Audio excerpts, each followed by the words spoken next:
Get the chew on. Extreme? Excuse me? Allow access to Streamlabs, you turkey. What's wrong with you? All right. Oh man, the heat in the house is on, and my jacket has turned out to be quite enough. Too much actually. Take it off. Take it off, baby. I am finished with the chew and ready to do. Bless you. Bless you. Alright. Josh Okay. has 2 bites left, so we're looking at a good 3.5 hours. Oh my Oh, gosh. God. Oh. Alright. You had What? to do it to him. You were live with sounds from inside grown men's mouths stream. I hope you have enjoyed that. Oh man, what's that wind I feel on my face? Oh, that's the follower number, just completely, just flipping down by the hundreds. Just kidding. Hey, it's Mark, and he did it, and he's here before I started the stream, so I can do his little command. No, I can't because hold on, let me get you, Mark. I did not hit her. It's not true. It's bullshit. I did not hit her. I did not. Oh, hi, Mark. Oh, hi, Mark. Okay, now we can go back. How we doing on ready to startedness? I'm ready. Okay. Bryce ran away. Uh-oh. All right. Oh, no. He Mark, said how he's are you done doing with this tonight, crap. man? Mark, on a scale of 1 to 10, you think these boys are going to find a vampire tonight? Give it like an S. Maybe a P. An S out of 12? That's 2 of the letters needed to spell spit. Right.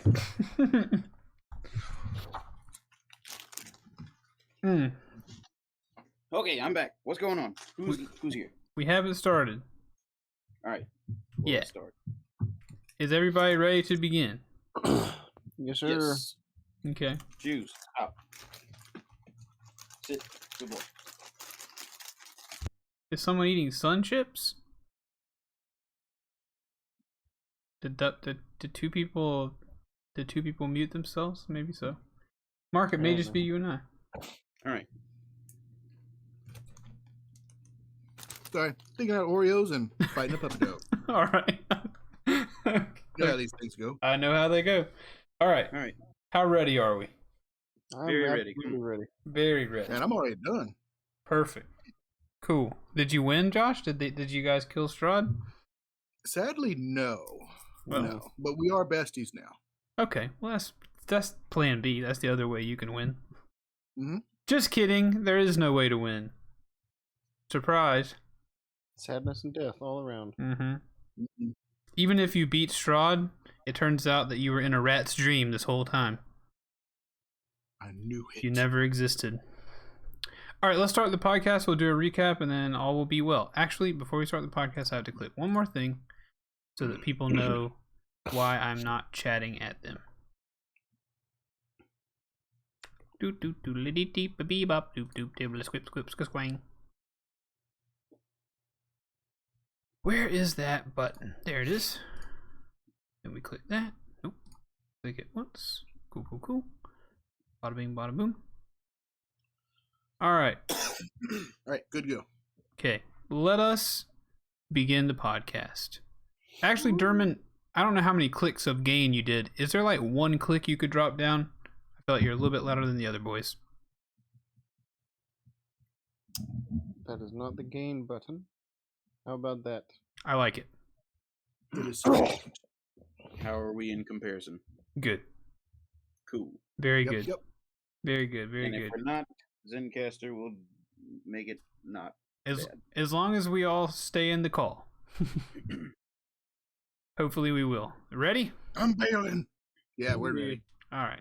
Mostly. Just like the last 4 times you asked. Yep. Eee.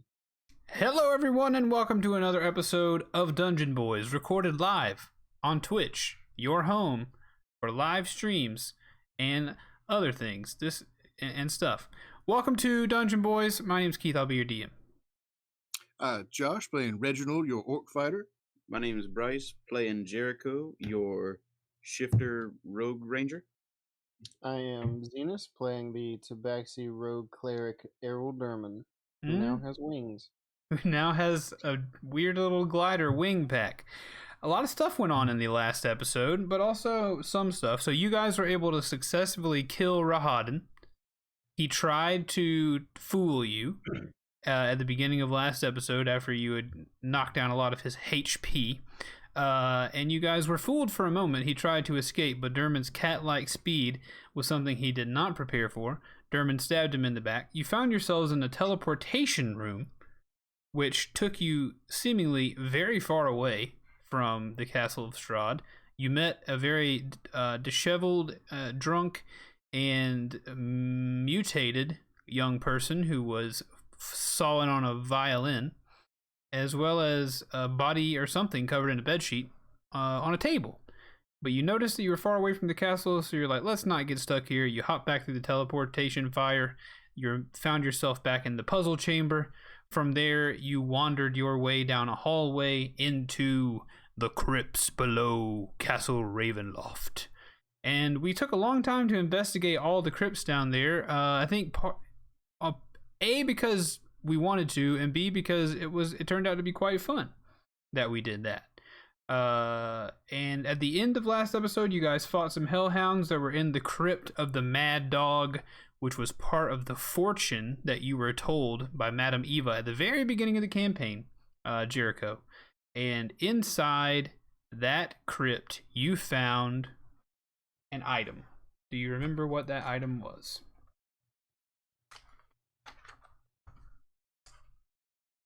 Was a holy symbol. It was a holy symbol. So the answer, yeah, but the item in the Mad Dog's crypt.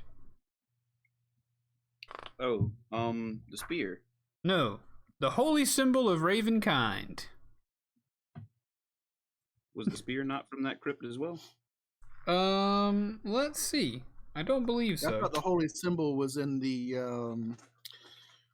You found another holy symbol, but without doubt, the holy symbol of Ravenkind was in the Mad Dog's crypt.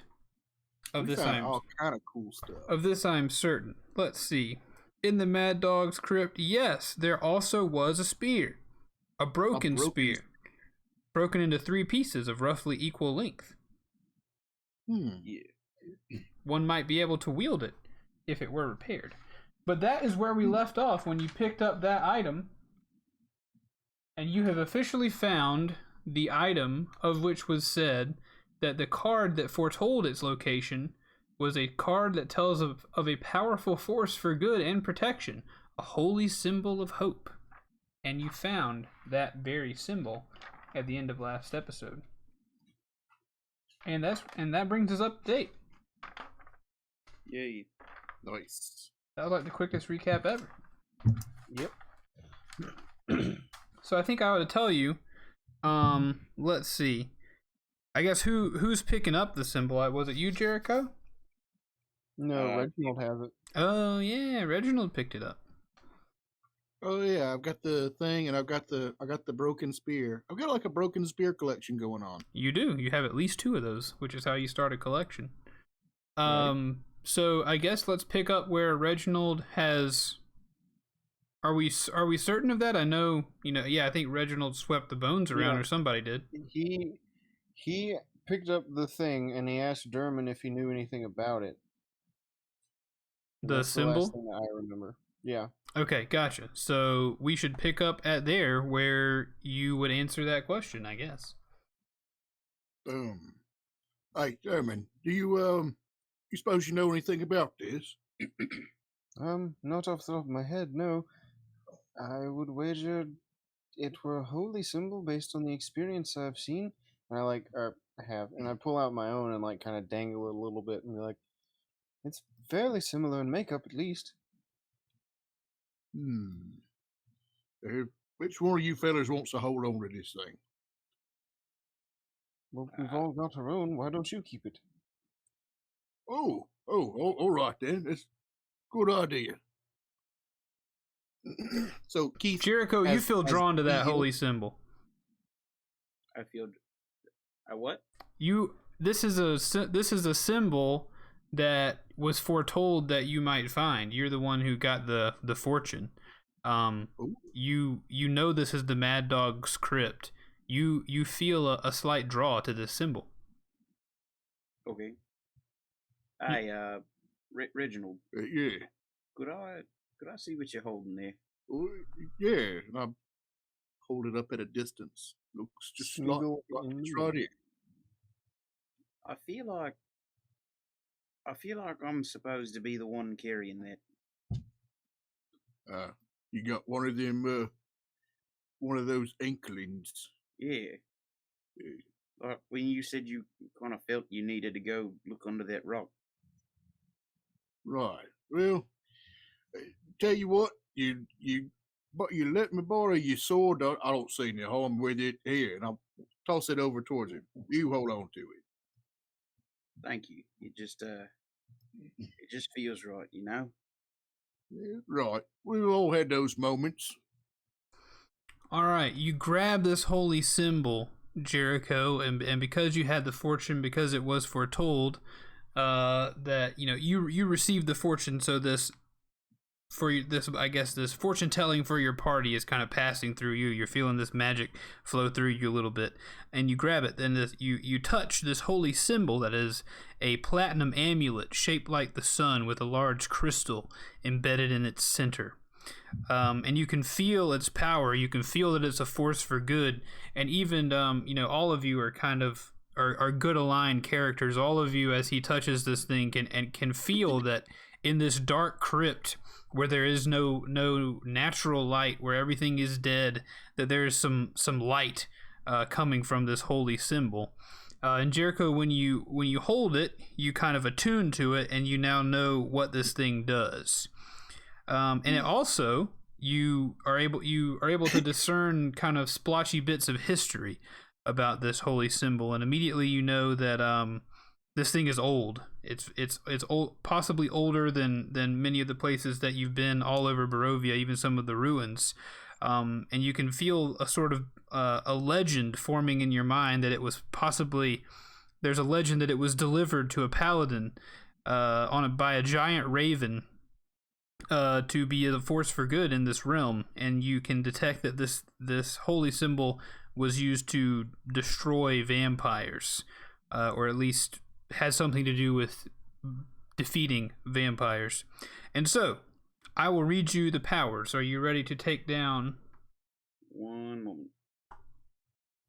And I mean, of course, if you decide you want to give it back to Reginald or whatever, I'm just using. You got the fortune, so you're the vessel for this information. Whatever you want to do with this symbol is up to you. Okay. So while he's writing, just visually, is this one of those? He's holding it in his hands. Is kind of like or is it like one of those He-Man kind of moments where he's like thrusting it up into the sky and like completely backlit? No. It's certainly more the first kind. Oh, okay. Probably just a pregnant pause from Jericho at this moment. I'm ready.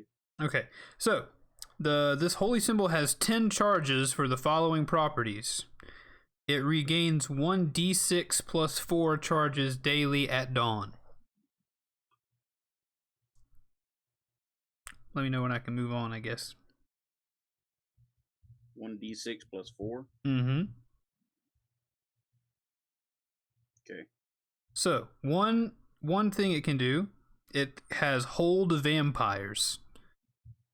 So as an action, you can expend 1 charge and present the holy symbol to make it flare with holy power. Vampires and vampire spawn within 30 feet of the holy symbol when it flares must make a wisdom saving throw. On a failed save, a target is paralyzed for 1 minute. It can repeat the saving throw at the end of each of its turns to end the effect on itself. And I guess I should tell you, that's a DC 15 saving throw, wisdom saving throw.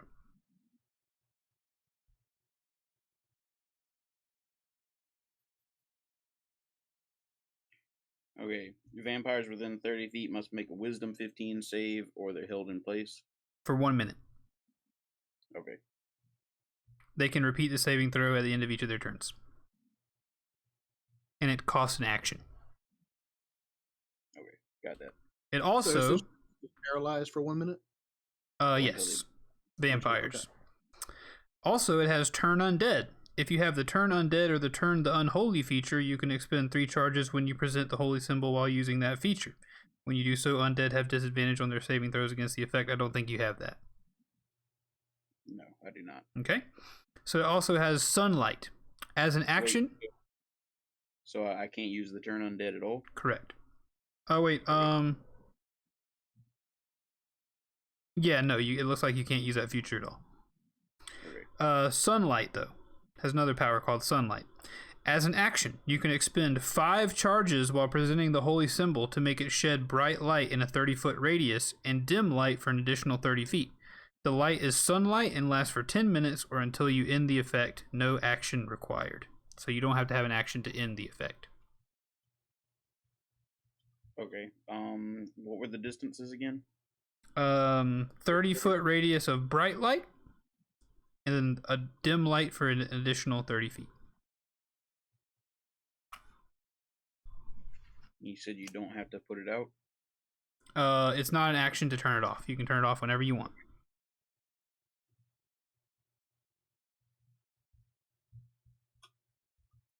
Was Hold Vampires, how many charges did that take? It takes 1 charge. Okay.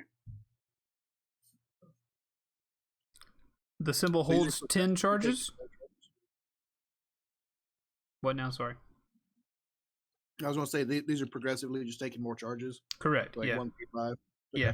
So if he, you use Hold Vampires once, it's down to 9 charges. You use Sunlight, it's down to 4, etc. Got it. It regains 1d6 plus 4 at dawn. Yep. Is there more? Nope, that's it. Okay. So, now that you have this information that you have gained magically, please continue. Hey, boys, this one isn't like the other ones we found. I can tell there's something wrong with this one. Well, not wrong, just different. I think it can be used to paralyze vampires or at least hold them in place. And it can also produce a bright light like the sunlight. Well, So hearing all this, Reginald's eyes are just getting bigger and bigger. Go ahead, Dermot. I didn't hear what you said. Oh, well, that would certainly be useful. Yeah, and it's got some other. It does something else, but I don't think I can do it. I'm not sure how it works. So hearing all this, Reginald kind of like, I guess like the hilt of the sword that was loaned to me is sticking out the top of my pack. I just want to like look over to it and look back to that awesome artifact I just chucked over. Slight shrug. Well, that could turn out to be rather useful. Yeah, in the proper hands. I hope so. Well, you know what else is useful? This thigh bone that I have. And I've been giving it a lot of thought, Reginald, and I think you should hold on to it. I'll get some bone. Yes, but it's a very special bone. What makes it so special? I explained to him all that it does. That Okay. I know. I forget exactly what Dermot found out last time about it. Gosh. It's the Mace of Disruption. Well, yeah, I know that, but I don't. It is more effective against undead, and I think going into this fight that we found ourselves in, forced into, I think you should be the one to wield it. Right. Oh, okay. Sure. Also, when I go to pick it up, like take it off of my back, as soon as I grab it, it starts like shedding the bright light that it emits when you hold it. So I like pull it out and just kind of for extra effect, like wave it back and forth a little bit. Vroom, vroom. Let me see if I can add that one to it. Just damage wise, is it pretty much just like a regular mace, but it also has like its magical abilities? The image is in the Discord if you want to look there. I got it pulled up. Okay, sweet. Yeah, give that to him. It's only a few sections up. Now, what is secondary damage? Is that in the form of like radiant damage? Ooh, let's see. Yeah, it does. It does an additional 2d6 radiant damage against an undead. Okay. When you hit a fiend or an undead with this magic weapon, that creature takes an extra 2d6 radiant damage. Yeah, there you go. Oh, nice. And then if the target has 25 hit points or fewer after taking the damage, it must succeed on a wisdom saving throw or be destroyed. Sweet. So I give you I give you Saint Markovia's thigh bone. Use it well. It's beautiful. You know what? I mean, it's just the nicest thing that anybody's ever given to me.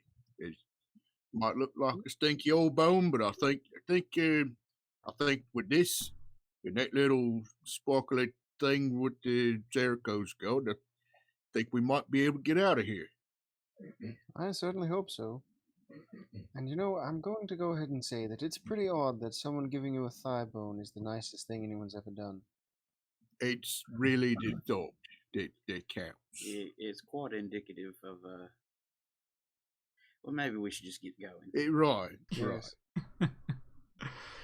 You know, fellas, before we get along too much, you mind walking with me? Look, I just want to show you something real quick. I want to like lead these fellas over toward the tomb. What had Reginald's name on it? Okay, it's important to mention as well, if you're watching this stream, or if you're listening, the characters are currently in a crypt underneath Castle Ravenloft. The ceilings above them are 20 feet high.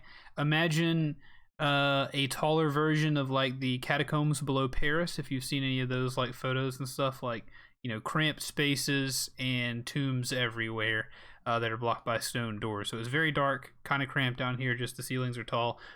Under their feet is a thick layer of bat doo-doo, and above their heads are the bat doo-doo factories, otherwise known as bats. So you guys travel, 20 or 30 feet as the crow flies, but you have to make some turns to get back to Crypt 23. And when you do that, you see written on there the name Reginald. Yeah, I want to stop like right in front of that and just staring at it, arms crossed. Hey, you fellas didn't happen to run into your own grave, did you? Not that I recall. No, sir, certainly not. Well, I prodded at it earlier, but I didn't put a whole lot into it. I'd like to, before we get too far along, see if we can. I want to see if anyone's home. Are you sure? Well, yeah. I'm sure. I have to know. If I leave here, I'll always regret not knowing. Well, then, let's do it. Let's open it up and see what we can find. All right. Here we go. Do I need to roll a strength? Or Yeah, roll a strength. I walk up to help to help him. Okay. Can y'all hear bone grinding noises coming from this room? No. If I listen closely, but I don't think Zencaster's going to pick it up. Okay. Juice is gnawing on a bone. This is not a normal question. Not a normal question to ask. Yeah, that's okay. I rolled a 19 plus 6, which is a 25. You pull the door out of its socket. It releases some air, and you pull the stone door off. And as you open the crypt, the first thing that all of you sense is a horrid stench of decay. It smells horrific, as if a body is freshly decaying inside.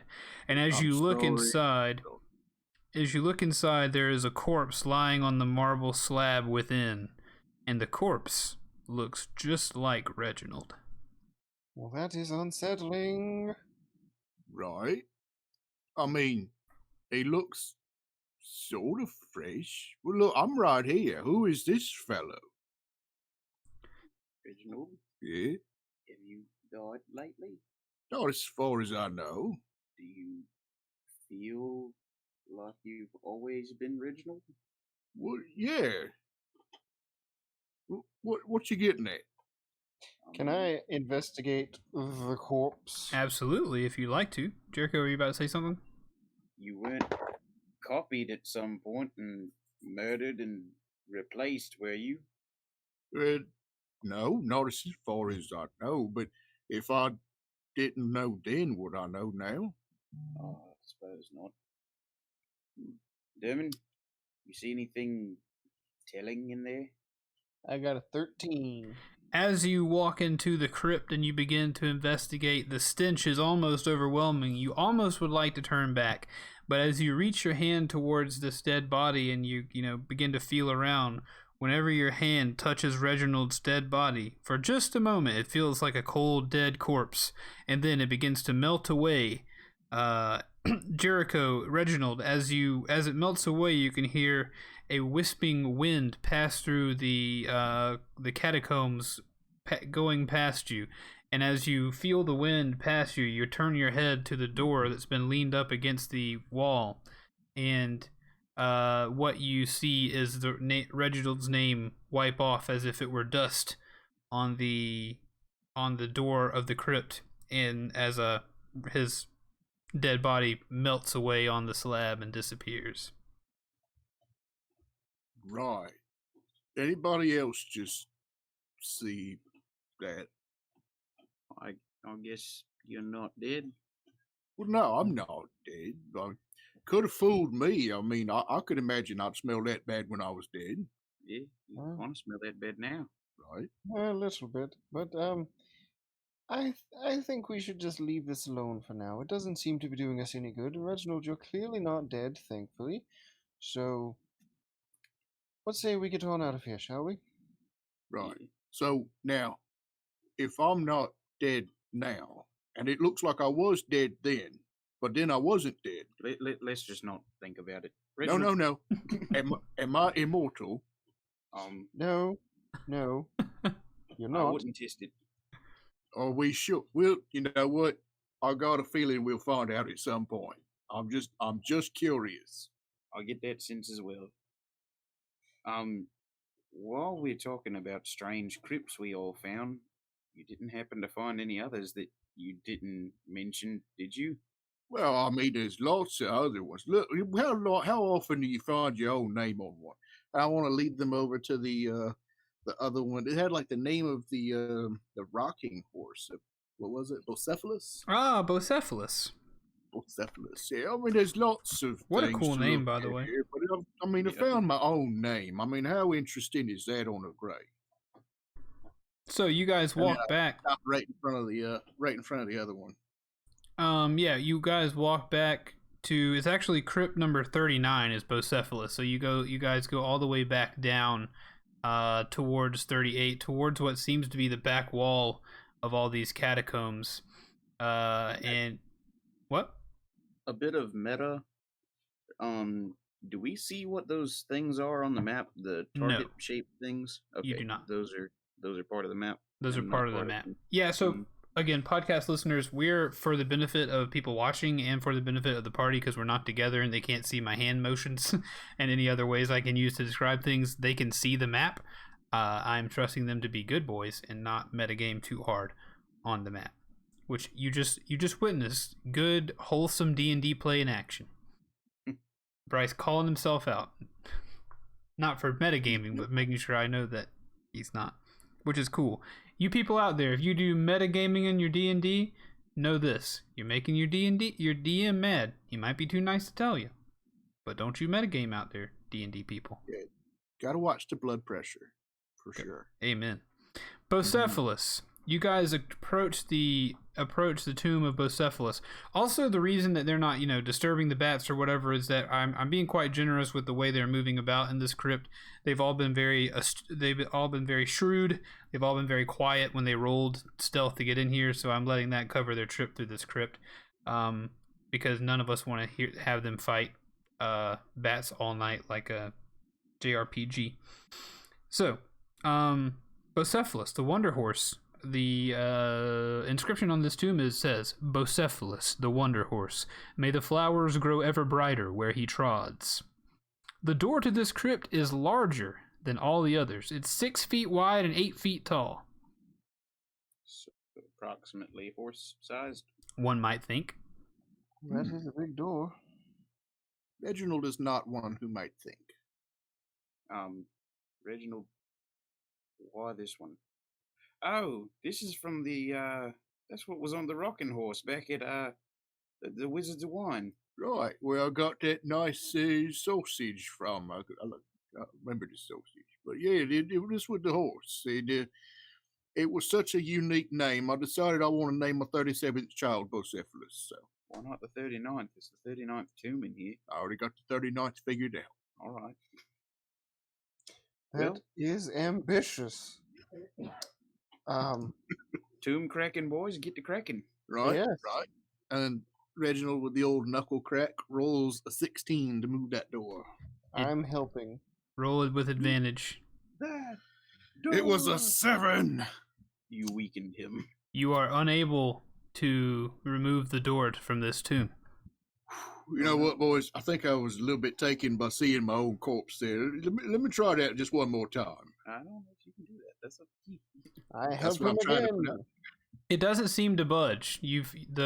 Every amount of movement that you've tried on it, with those 2 failed rolls, it more than likely you would assume, well, this one's sealed shut. Mm. Can I Shall investigate? forever remain a mystery, or? I think maybe so. I mean, I guess you can investigate it and see. 17. A 17, it doesn't reveal any special ways to pop it open. You can't say definitively that it is sealed shut, nor can you say definitively that it is not sealed shut. I've learned nothing from this. If you rolled an 18, it would have said that it has a sign that says push over it. Yeah, if you roll an 18, you actually would have got in. There's a trap door in there that says pull lever. When you pull the lever, Strahd falls down there, and then smoke comes up, and it says you win. Wow. Dang. So close. Use that inspiration. Well, now that we have that meta knowledge, we clearly can't use it, or else we'll be metagaming. That's So right. right. That's a trap right there. Dermot, you don't have any sort of nifty Catman magic that'll move the stone out of the way or anything like that, do you? Well, that might just be racist, but I probably do. Well, We went there. Let me see you really if took I the smoke out of can. me with that one. What'd you say? I said you really took the smoke out of me with that one. I'm not trying to be racist. It's just you're a cat man. Well, that is the truth. Isn't it? Yeah. Reginald's just nodding a little bit, just a quiet, slight nod. Hang on, I'm looking to see if I can. I don't think I can. We'll Okay. find out. Well, while he's searching, I want to take out that thigh bone mace. Do you Okay. think the door's undead? No, I don't think it's undead. I think it's inanimate. You might be right. Anemone. It's an anemone. We got multiple bottles of alchemist fire, but I don't think they're quite explosive, more just incendiary. Right. While you search, I know there's more caskets to check in here. There was a downstairs area, and then there's the 2 rooms at the ends. Right. There's just little stairs cut down right here. I want to point to them stairs right past the tomb with the mad dog thing. Anybody want to? Shall we follow the stairs down? See what we see. Yes, in a moment. Keith, what is the door made of? Stone. What? It's made of stone, rock, Well, I could. compact ground. sediment. 40 up there. Mm. What are your thoughts, Dermon? Well, I could get it open, but that would require some of my most powerful magics, and I don't know that it would be worth it to waste such resources on opening a door. Yeah, maybe we should see about destroying the Devil's Strahd, and then we'll check in on the horse casket. Yeah, that sounds good to me. Unless we can find some place down here you think is safe enough to take a nap. I mean, Well, we could get into a crypt and do it. doesn't seem like there's much roaming around down here. Jericho, I found my own grave. Yeah, but now it's not. It's empty now. Yeah, it disappeared. Seems like the last place they check is your own grave for you. Well, right, but I just don't want to go in there and start lying around, and they might put my name back on there and close it up. You know what I mean? Yeah, that's true. Right. Well, for now, let's go investigate what else is around here. You might find some grease or something. Some grease up that door. You could. Oh gosh. I was gonna say something very literal that could have been taken very, very wrong. Up to you. Good thing we dodged that bullet. What'd you say, Bryce? I said, good thing we dodged that bullet. Yeah. I'm going to make my way towards K86. All right. I'm eyeballing that door one last time. Yeah, I'm eyeballing that door, that big door, one last time before I head behind these fellas. Headed that way. Okay. If you'll let me know, are you heading down the south wall towards the stairs, or will you be heading down to the middle lane and coming in? I would say probably down by the wall. Just naturally, if we were at the door for 39. Yeah, it would make sense to I me. don't know. If we went from 23 to 39, then we didn't pass 38, and I've been seeing all these names. I'm probably going to go across in front of 38 so I can see what name was on it. 38 that was Mad Dog. Oh, okay, then we've already been there. Then yeah, I will follow along the wall. All right. I need 35 was the Mad Dog. I need to know who does anybody have a detect magic spell? Just let me know. Well, let's find out. If you do, I'm going to throw you a possible bone. I have a broken spear that I've been using to detect traps. That's kind of like detect magic, right? In this situation, it is exactly nothing like detect magic. I apologize. Dang. Okay. Exactly nothing. I'm imagining Derman would be the only one with that spell if it were to exist. Hey, I'm a ranger.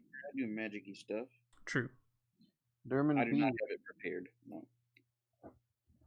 Derman B do got it though. Okay. Ooh. Yes. It is not prepared. Okay. Then never mind. And I haven't selected the new spell that I would get from leveling up, but just for meta purposes, I'm not gonna make it that one. Gotcha. Yeah. So if you had it prepared where you could use it, I was going to let you roll Arcana to see if you would notice something. But as it stands, I don't think so. I need to know what order you guys are walking in. I imagine that I am behind Reggie. Okay. So Jericho went first? I believe so. Yeah. I think I'm next because I lingered on the door for a second. So I'll tell you from this point of view. Reginald and Derman, you guys are walking along behind Reginald. It's dark. You all have dark vision, so it's very dim in here. And you can see the steps coming up on your left as you pass through this narrow hallway. And as Jericho steps right almost as if he's going to turn the corner to the left, he steps I get struck by lightning. No, he steps on a square, and then in a split second, instead of Jericho standing there, there's a Wight. W-I-G-H-T. And looks like we're going to have to roll initiative. And where I teleported, is there two Wights following behind me, Scooby-Doo style? Sadly, Jericho. Not around the corner. If only, my young brother. If only. If only. 15 to initiate. All right. I got a 9. So in this Do I need moment, to roll initiative as well? yes, you do. because we're going to keep you on the same timeline as the boys. Know what I mean? Yeah. I got a 23. All right, let me pull up my monster manual and find myself a wight. A wight is it meant person in days of yore, but the name now refers to evil undead who are once mortals driven by dark desire and great vanity. Wights possess the memories and drives of their former living selves that will heed the call of whatever dark entity transformed them into undead. So imagine zombies that are really good at fighting. Warrior zombies with armor. So standing in front of you is a warrior zombie with armor and a blade. It is holding a long sword, and on its back is a longbow. It's wearing studded leather armor, and I need to. Goodness, hold on. Let me find out exactly where Jericho went.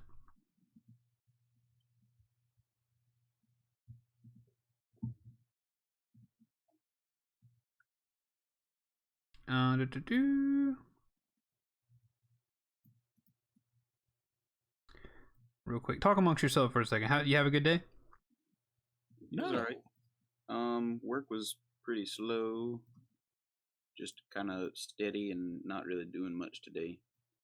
I'm setting up the letters. Can you see those on? Yeah, you can see them. Cool. I should be able to. I'm gonna organize them in initiating order. Yeah. Okay, please do. Can you tell me how many bad guys I need to put up, young? You're good right now. Okay, cool. We're gonna need a bigger screen. WWDJR. Got it. All right. Okay. So, real quick, let's take initiative orders down, please. I think I had a 15. I had a 9. I had a 23. Wow. Uh-huh. Derman, you had a 9, you said? Yes, sir. All right, that works out pretty good. Wait. Based on what I wrote down. Okay. So, what we're going to do is take care of Jericho first because his initiative was earlier. Jericho, a flash of light explodes around you, and then you are plunged into absolute darkness. Suddenly, you're lying in a confined space, choked with dust. I feel like I'm in that casket down there. You can feel against your feet when you stick your toes out. You can feel a wall at your feet. At your elbows and triceps and your forearms, you can feel a wall at your sides. It's cold and dusty, and your head is turned to one side as if you're pressed inside of something. Can I move around in like any meaningful way? You are unparalyzed, but as you move around, you can tell that there's also a barrier above you and below you. Can I tell what material it is by the thumps I make? It's dusty. It's probably wood. Okay. I've been in an apartment like this. Do I have enough room to drink a healing potion? Yeah, you can get your hands up there. Okay, I would like to take that action now if I'm allowed to do so. Are we initiated already? No, you're good. You can drink a potion. Okay.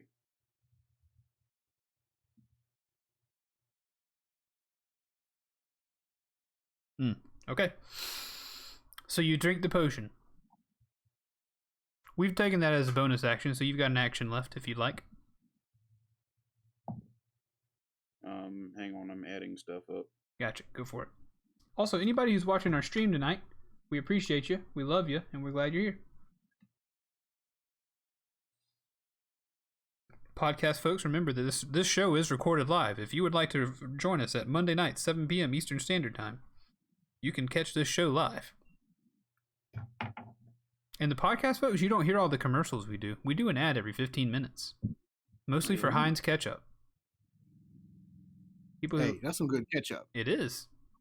People who listen to the podcast is rough. Of ketchup for 15 minutes. Yep. It's pretty disgusting. Yeah. There's a lot of throwing up. Yeah. All right, I'm good. Okay. Yeah, I'm just gonna give this one a turn of just chilling. I'm not gonna try and do anything right now. I'm processing. Okay, process. All right. Seems cozy.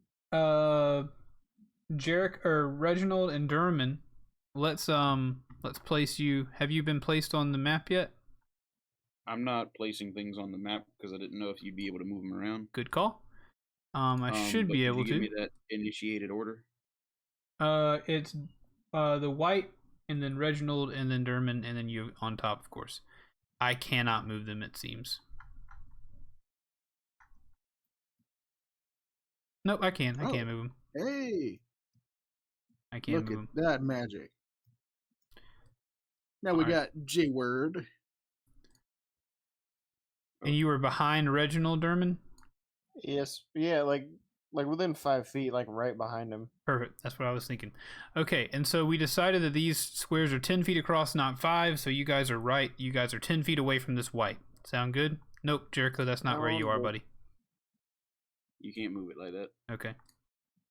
Keith, if you line up the mouse just right, you should be able to click on the letters and it puts a little green box around it. Then you can move it. Gotcha. Okay. Yeah, I got it. Cool. All right. So it is the White's turn. The White turns around. It stares at you with its pale white skin and its dark, dark eyes. It's got its nose is cut off. It's just holes where the nose used to be, and it's got long, sharp teeth. Its hair is white and long, and this zombie looks as though it's killed many men. It's got skulls on its pauldrons. It's got studs in its armor, and it's holding a long sword. And it turns to you, and it rushes to attack Reginald, because he's in front. He enters your space. It's going to, first of all, it's going to slash you with its sword. It only rolls an 8, so it misses with its sword. But then it's also going to try something called Life Drain, and it's going to roll again. And it's going to roll a 4 again. So Reginald expertly and deftly uses his shield against the White. Huh? Nice. As the White slaps the sword on the ground repeatedly. Yeah. Angrily. Reginald, no, we're in the end game. Everything looks cool now. Oh, yeah. Reginald Absolute. raises his shield, blocks the sword, and as this White reaches out with the other hand to drain his life, Reginald is able to swat that arm away with the Jackie Chan arm block. And it is now Reginald's turn. All right. For the first time, I'm wielding the bone that I just got. So Reginald, are you going to bone him? I wasn't going to go there. I wasn't even going to go there. But yeah, we're totally going to do that. It's time to go there. Yeah, we're going there, man. All right. So just reading up on this thing, it is an undead, correct? So it gets an extra 2d6 of radiant. Oh, yeah, baby. Nice. So that is an 18 to hit that bad boy. An 18 to hit, that'll hit. Okay. Do you want me to roll both attacks and then damage, or what? Let's do let's do an attack per, since there's weird extra damage. Let's do damage after each attack. Okay, so that's 9 plus an extra 2d6. So plus wait a 6 is second. 15 Wait damage. a second. Hold on. Tell me, does that Mace of Disruption off-put light that counts as sunlight or no? It just says bright light. Okay. Bright light, 20-foot radius, dim light, an additional 20 foot. Okay. I would say, based off of the wording of the daylight spell, bright light doesn't necessarily count. Yep, I was about to say that earlier. Whenever the symbol of Ravenkind made a point to mention that it counts as sunlight, this light will actually not count as sunlight. You're still going to do the radiant damage. Just there was something else I needed to think about. Okay. Right. Continue. Like I can see this as like a bright, glowing, like arcane kind of light. Right. Yes. Absolutely. Yeah. Okay. So it was 9 plus a 6, I think it was, but it came up to a 15. A 15 damage. 15 damage. Yeah. Nice. You're able to swing your mace and bring, after you block with the one arm, or you blocked his arm. You blocked his attack. You swing the mace around from under and hit him right in the belly. You can hear his dry leather armor crunch under the weight of the mace as he whatever dusty air is in his lungs comes out and covers your face as you harm him for 15 damage. How about a 22 to hit? A 22 will definitely hit again. All right. So that is an 8 plus an 8. So that's 16 damage on this one. 16 I'm swinging back damage around. this time. You swing back around, and this time you knock one of his pauldrons clean off, crushing it. You can feel the bones inside of his shoulder crunch as he takes more damage. Nice. And then Keith just passing this one out there as DM reference. If he does get below 25, remember he's got to save on that DC. 15. Ooh, all right, okay. Let's roll. Oh, okay. He actually rolled a 17. Wow, okay. Well, that's a nice indicator, though. Yep. Okay. All right, so moving on down the line. I think that's all I got on that one. Don't have a whole lot I can do on a bonus action, so I'm just going to pass. All right, Reggie. Derwin, it is your turn. Awesome. I'm going to come out from behind Reginald and try to stab at the white with my dagger. Come and stab. Gosh, that sucks. That's really disappointing. That's an 11 to hit. You will miss. After having his pauldron crushed, he's able to bring his sword up just in time to swat away your dagger as you attack. Okay, that's fine. But the armor that was there somewhere. Oh, yeah. Keep forgetting about this guy. That's all I'm gonna do. The armor is here. Cool. The armor is everywhere. He's gonna come up and he's gonna jab at him a good old 2 times. All right. So that's a 17 to hit. The 17 will hit. Excellent. 5 damage on hit number 1. Okay. And a 10 to hit. A 10 will not hit. Okay. That's all. That's all he's gonna do. Really. That's everything. So the armor comes in over your shoulder as the white takes a second to block your dagger. As his sword is away, he punches the white right in the face. The white spits out at least 4 of its teeth against the wall. You hear them clank against the stone and hit like plops in the bat guano below. The second hit, though, his sword is back and ready to swat away the second hand. Nice. That's a good visual. Yeah. Doesn't the armor have food in it? It does. It does. So much food. Yeah. Oh, it is full of food. It's jiggling a little. Just grease sloshes out of it every time it moves. Oh, God. All right, is that it? That's crazy. Get your story that's it. straight. Okay, Jericho, it's your turn. Okay. How much room I got? Can I get my feet braced up against the top of this thing? The bottom? Or you can't pull your feet up, but you can get your knees up.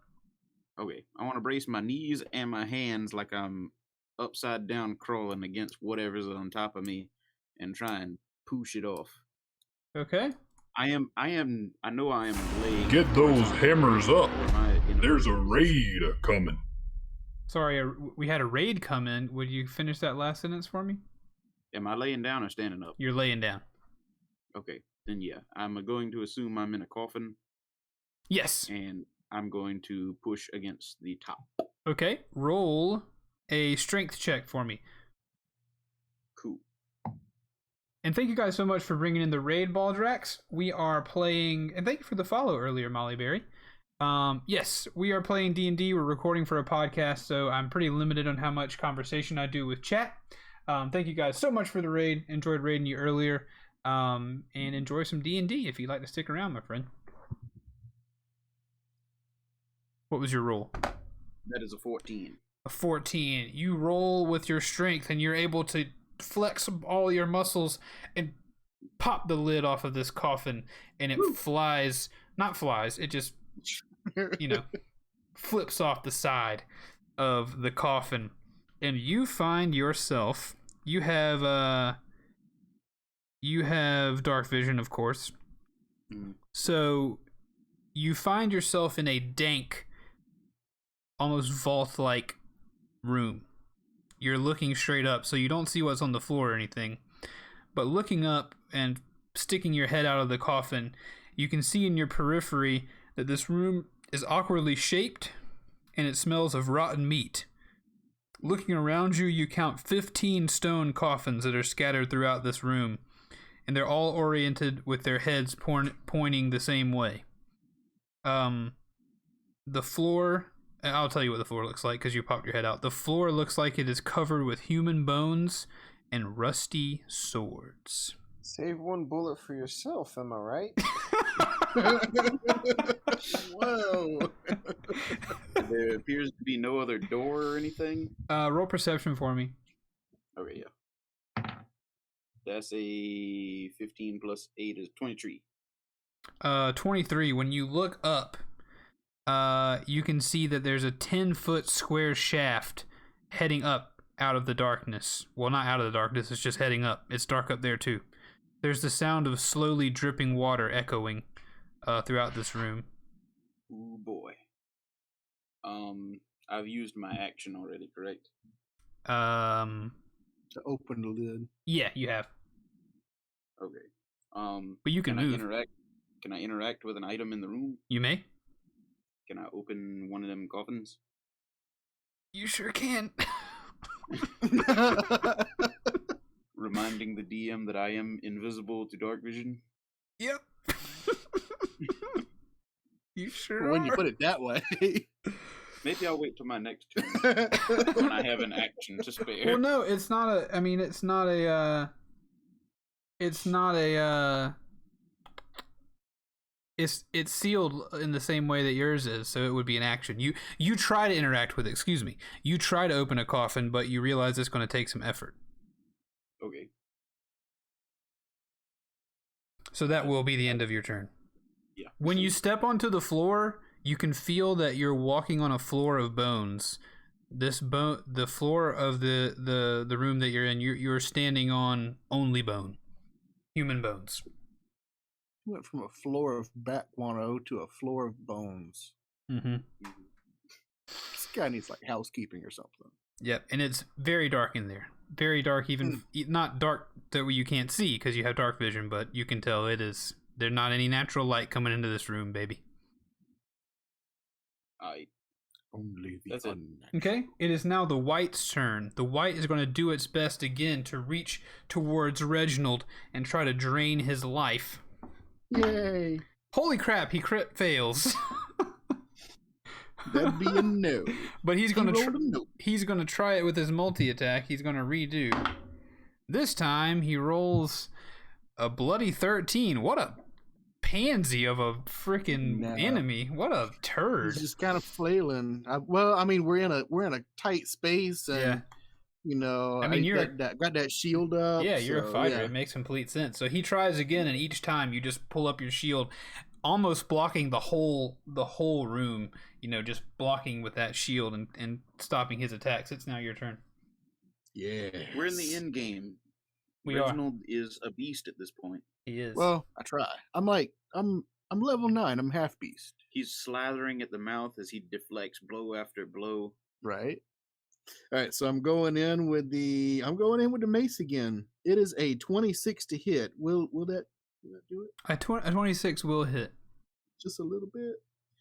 So Just a that's 12 plus 7 damage. No, No, a 12. Hang on. That's 10. 10 plus damage. 6 damage, so 16. Okay, so I'm gonna roll that saving throw real quick. Yes. He rolled a 14 for the saving throw, which means instead of just killing him and knocking his head clean off, so the last blow you do is you swing this giant thigh bone and collide with the head of the White, which has not touched any of you, as all of you have become masters of combat. You knock his head clean off his body, and as his body falls limp to the ground, the thigh bone flashes in the darkness, and after the flash, there's nothing left of him. Only dust as it lands to the floor. I want to pause briefly and look at where the White was, and then look at the thigh bone mace. Mm-hmm. and turn my entire body around to Derman, and with tiny little tears at the corner of my eyes, say, "Thank you." You're quite welcome. But before anything else happens, Keith, wasn't there something about hitting something twice with that? Hitting Specifically, not in the Mace of Disruption. Oh, you're right. There was something. Thigh bone. There was something about that. You're absolutely right. Good call. What kind of thing we got? We've got to remember that it wasn't a good thing. It was not a good thing. It was not a good thing? It wasn't a good thing. I couldn't tell you about it because I don't know. There might be a chance it no longer exists. There's a bad thing? Yeah. If you use it twice in a row, it disappears sometimes. Ah. It may or may not crumble into dust. All right, But let's then see. it'll reappear, right? We'll see. Maybe in like my other hand. Maybe in the afterlife. The essence of. Wait, is it in the description of the? If it scores one or more of its hits against a vampire or vampire spawn, no, you're good. You're good. Okay. Wait. I need this information, DM. Give me some info here. You don't know it. You don't know that. I said it the first time, and I shouldn't have said it. I just am supposed to remember it, but I'm a bad DM at times. Maybe I'm not bad. Maybe I'm just stressed out. Like we said, Derman made the Arcana check. He might be able to get that from it. That's true, yeah. Derman, you know that there is a danger in using this weapon because of your Arcana check. You know that there is a danger in using this weapon too much against vampires, that it might not be able to withstand too much combat against vampires. You know this. Okay, so I'm going to say that. Okay. Reggie, I'm thrilled. I'm happy for you. I'm glad that this gift I gave you is something you enjoy.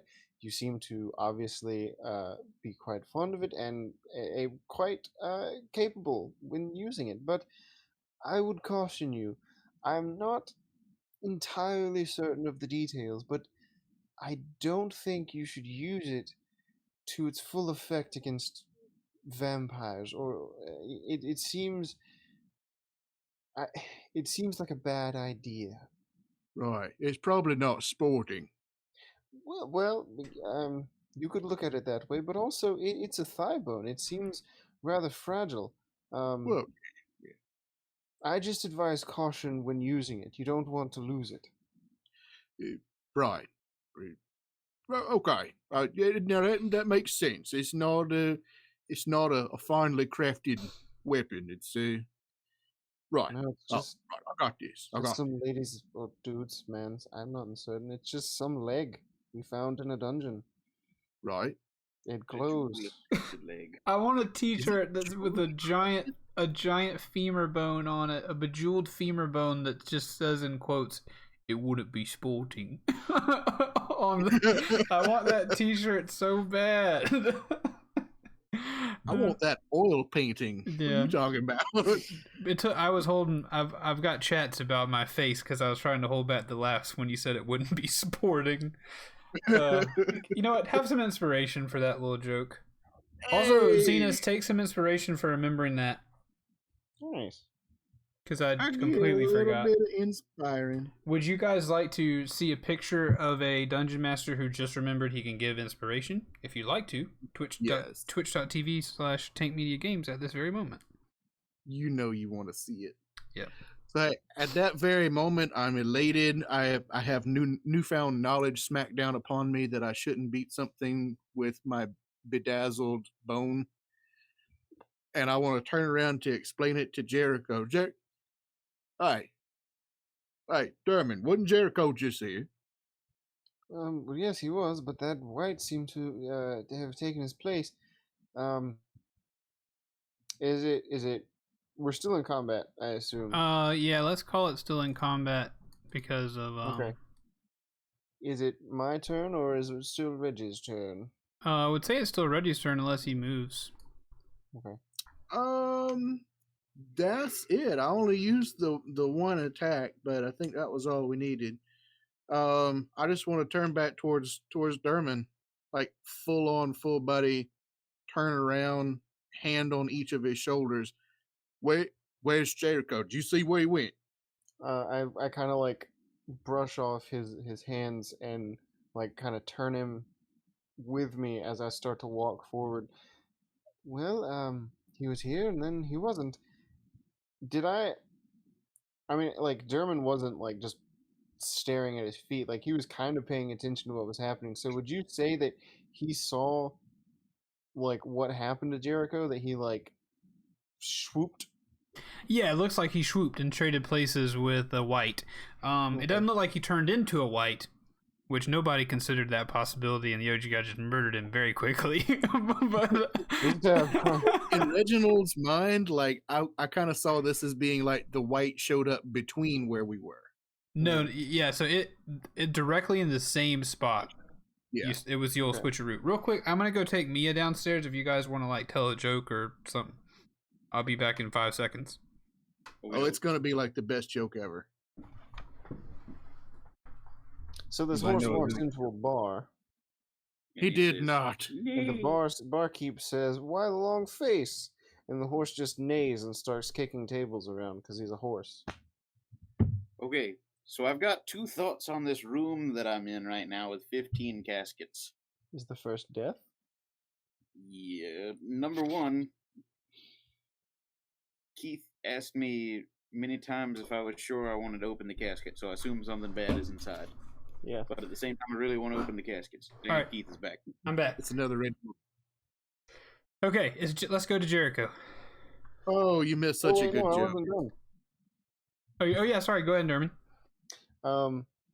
I would like to roll investigation around where he disappeared, just like to see if I could see anything. Because like Derman's aware of traps and stuff, so he's hoping that there's something like maybe there's a way he could get to where he is if he triggers the trap again. Roll investigation. Okay, let me roll that up. That is a 26. An investigation reveals no physical traps. You deduce that it must have been magic. Dang. Danko.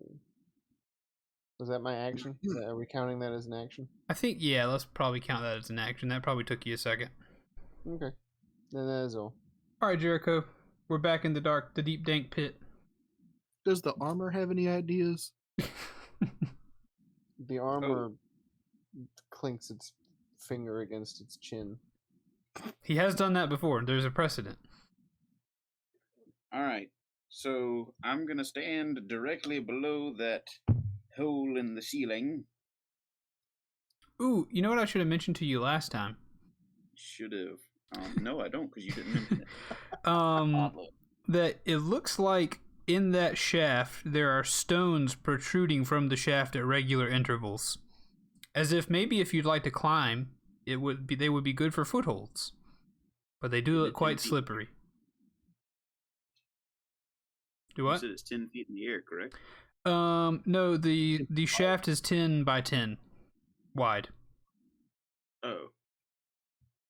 Okay, so am I just in like a really tall room? You're at the bottom of a tall room so imagine like you're in a rectangular kind of misshapen room. At the south end of that room, on the wall there are rocks protruding out, and when you look up you can see that there's a shaft that goes up along that wall. Okay. Do I see a terminus for those rock protrusions? Do they appear to go to a hole? Dimly, it looks like possibly maybe 40 or so feet up they come to an end. And there's a roof up there. Like a top. You would only be able to go that high. How much hempen rope do we start with? 50. Boy. Well, given those 10 extra feet, I'm going to take out my 50 feet of hempen rope. Do it. Take it right up to that wall and cast rope trick. All right. Wait, you don't even need your rope for that, do you? Why? Does it work upon a rope, an actual physical rope, or is you it have a... to cast it on a rope. Ah. It only goes up as high as the rope is long. Oh, it's always been cool. my dream for us to actually have rope trick used in a stream. Can Or I in tie a a knot video. in it as a bonus action before I cast rope trick? Sure, Bryce. Cool. Go ahead and tie that knot. I don't suppose the rope can pull me up as it goes up, does it? No, you have to have a. I think you'll have to have a check to get up there. Okay. A strength check. Then yeah, I'm going to tie a little loop in it, sort of 10 feet below the top, I guess. Mm-hmm. Like when I get to the top, I can use it as a foothold and kind of cross over to the thing without going all the way up into the space provided by a rope trick. For those of us who maybe have never heard of rope trick before, indulge me. Indulging. Rope trick. You touch a length of rope that is up to 60 feet long. One end of the rope then rises into the air until the whole rope hangs perpendicular to the ground. At the upper end of the rope, an invisible entrance opens to an extra-dimensional space that lasts until the spell ends, which is 1 hour. The extra-dimensional space can be reached by climbing to the top of the rope. The space can hold as many as 8 medium or smaller creatures. The rope can be pulled into the space, making the rope disappear from view outside the space. Attacks and spells can't cross through the entrance into or out of the extra-dimensional space, but those inside can see out of it as though it were a 3-foot by 5-foot window centered on the rope. Anything else inside the extra-dimensional space drops out when the spell ends. Cool. I did not mean to say else. Anything in the space drops out when the spell ends. Gotcha. I try to give visual cues to those watching. Again, you guys are missing out. I saw the dropping motions. Okay, gotcha. So, roll a. You're trying to climb up. That would have been your action, right? Oh yeah. To cast that. Okay, never mind. Then I will stand there and look at my handiwork. Gotcha. Admiring. We may be out of combat in a second. We'll see. Depending upon what you guys do. So let's go back to Reginald. It is your turn. Okay. Dermot was investigating for traps and everything. Hey, did you find something? No, sadly not. I think if anything, this is magical in nature, not something physical, and we might not be able to reproduce its effects. What if he's just hiding around the corner? Hold on 1 second. I want to actually turn the corner and walk down them little stairs. Okay. If you're going to turn to the left, I need to read what happens, if anything. Yeah. Like at this point, I could see Reginald was like, he don't know no magic, so he's just trying to do what he can do, which is basically just look around. Okay. Yo. I was about to say, will you allow me enough meta to know if I'm on this floor? Or do I just have no idea? You have no idea. Okay. I'm sorry. That might be. I just feel like that might be a little much to give you. All right. If only I had the depth rock from the other campaign. Yep. Yep. Wow. Yes, indeed. Bryce, we've been going through 21 episodes, 3 hours of peace, all for you to realize that rock may or may not be useful to you in our other campaign. You'll have to watch. We're going to find a use. If we got to get out shovels, we're going to find a use. Know exactly what floor of this castle I'm on. You'll have to listen to season 1 of Dungeon Boys to understand all that jokes. Anyway, when you look to the left towards area 86, you see a heavy portcullis stands closed in the archway leading down some stairs. So you are blocked. You see that dotted line there? You are blocked by a large portcullis. That room is closed off. Got it. Can I roll a investigation or what have you to see if I can find a way of opening this door? Of course. In Reginald's mind, like, this is the last place that he remembers Jericho said, hey, let's go this way. Mm-hmm. I'm going to go pee real quick, but I can hear everything y'all do because I got the Bluetooth headphones in. Okay. So, should I investigate or precept? I think you should investigate. Okay. That is a 17 plus a nothing. A 17 reveals that when you grab onto this portcullis, you can see down, having dark vision, you can see down into this room. It looks like these black marble steps descend into a dark tomb that has a vaulted ceiling. It seems as though as you touch the portcullis, the essence of evil permeates the very air. and you can almost smell the smell of freshly turned earth down there. But as you grab onto the portcullis and you think, well, maybe can I lift it? Is there a trick? You pull on a little bit and it's extremely heavy, but it feels as like it might budge. Ooh. Little bit of a strength check, or do I need to wait? Like, was the investigation my action? We'll call the investigation your action for now, just to keep us all on the same timeline. Okay. Well, in that case, I want to point down the stairway and rattle the portcullis a little bit. Hey, what if he went down here? Damn it! You think he went down here? I don't think so. I don't know how likely that is, but I mean, I think it would certainly be better than, whatever may have happened to him. Right. Reginald's just trying to be rational in an irrational situation. So. Gotcha. I'm back. All right, Dermot. It's unless Reginald, do you have anything else you want to do? It's Dermot's turn. That's about all I got on this one. I'm just doing what I can with what I got. Okay. I want to walk, since Reginald went left, I'm going to go right, and I'm going to walk around crypt, what is it, 38, 36? Yeah, 38. You want to walk around it and do what now? I want to walk just to the right and, look, kind of like how what Reggie's doing with the portcullis. I just want to, look right and see if, step a few feet, see if I see anything. Okay, yeah, looking right, if you're looking down the wall that you're currently would be to your left, if you were looking the same way as you were when you were fighting, if you turn around and look backwards, you don't see any signs of movement or anything. And if you make a left and go and look around to the left of that other crypt, you also don't see any sort of movement. All quiet on the eastern front, it looks like. Mm-hmm. Very good.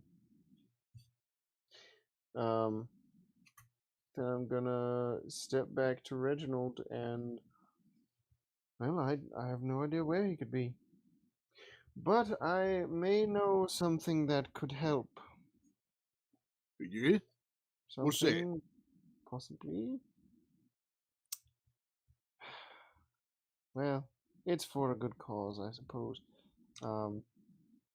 I'm going to cast this spell, Locate Creature. Hey!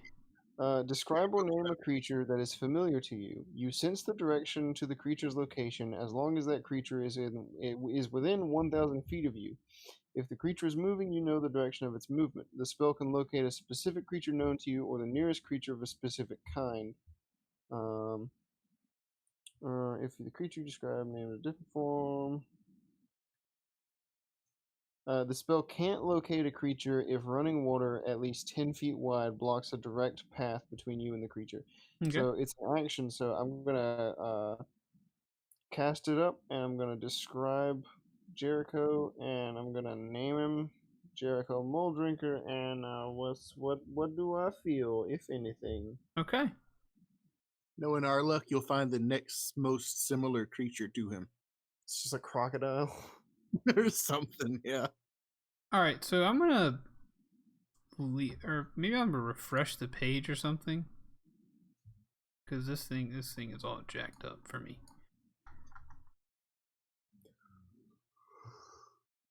What are you refreshing? I'm refreshing the drawing page, but I think we're good now. Dermot, if you're looking at the page, you detect that Jericho is 40 feet below. I mean, you don't know it's Crypt 14 out of memory, but if you were to walk towards where Jericho is, you would believe that Jericho would be 30 feet or 40 feet below Crypt 14. Okay. Great move, by the way. Great move. Thanks, buddy. I call out to Reginald, that's his name, and I say, over there, and I take off that way, running whatever movement speed I have. Which way do you go? Well, you were standing beside him, so would you have been passed through 37 and 38? Well, yeah, but I've already passed through there. Oh, you came back through that way? Yeah, that's what I was saying I did. went from being in that first blue one. I went forward into the square with the portcullis and took a right. Oh, I didn't know that's what you meant. Let's Oh. retcon. This will actually be more entertaining, I think, because that's not what I was picturing, and I should have done something to you earlier. And because I didn't, I just like the way this has turned out better. Would you be willing to say that you did not pass through that area yet? Absolutely. All right. You say, he's this way, and you go sprinting off, and as you pass through that area, you're replaced by another white. Where do I end up? I will tell you in just a brief moment. So I'm alone with let's do initiative order. It's still your turn, Derman. Real quick, let's take care of where Reginald is. So Reginald, you're standing right here. You're watching Derman run off. Derman, you disappear out of sight again with a dim flash of light, and replacing Derman is another white Reginald standing directly before you, staring you right in the eye. The armor is also with Reginald. Yes, the armor remains with you, and the armor is smart enough to know that you're its buddy, and it will attack things that attack you. nice. So German, for the armor's turn, just remember to make sure it attacks. So I guess that would be now. Okay. I will say that the locate creature thing lasts for an hour. Perfect. So actually, let's deal with the rest of your turn real quick. I'm going to read the same thing so everybody gets the same vibes that we had a minute ago. A flash of light explodes around you, Derman, and then you are plunged into absolute darkness, suddenly lying in a confined space and choked with dust. Your arms can feel a barrier around you, your feet below you, your head above you, your head is turned, your ears are being pricked by splintery wood. Above you is a barrier, below you you lay on something. You are in a dusty, confined space. And now it's the armor's turn. Okay. I'm going to take a turn for the armor, and then I'm going to go pee. Okay. So he's going to run up to this bad boy and give him the old 1-2 punch to the face. All right. Will a 21 hit? A 21 will hit. That is 6 damage. Nice. 6 damage. Cool. Will a 22 hit? A 22 will hit. That is 3 damage. All right. So, a 1-2 punch. He punches the first time in the face of the white, this time not removing any teeth. The white turns back ahead of him, his eyes red, his hair again gray, his armor studded in leather and dry and cracked, and it stares him down as the armor gives him another uppercut into the gut, and the white barely moves as it stares ahead at its next possible victim. Jericho, it is your turn. But before you begin to climb your rope, you hear a thump from somewhere in the room. I look around. Do I need the perception check, or can I see? As you look around, the room looks the same as it did. Just a very light thump sound. What do I need to roll to recognize the sound? Does it sound like the sound of something being on the inside of the casket? Or? Yeah, roll a perception check for me, though. Then. That's a 7 + 8 is 15. A 15. You detect that the noise sounds like there is movement inside the casket next to the one you got out of. Okay. It does not sound particularly Derman-like or particularly anything else like, just movement. Could have been a rat.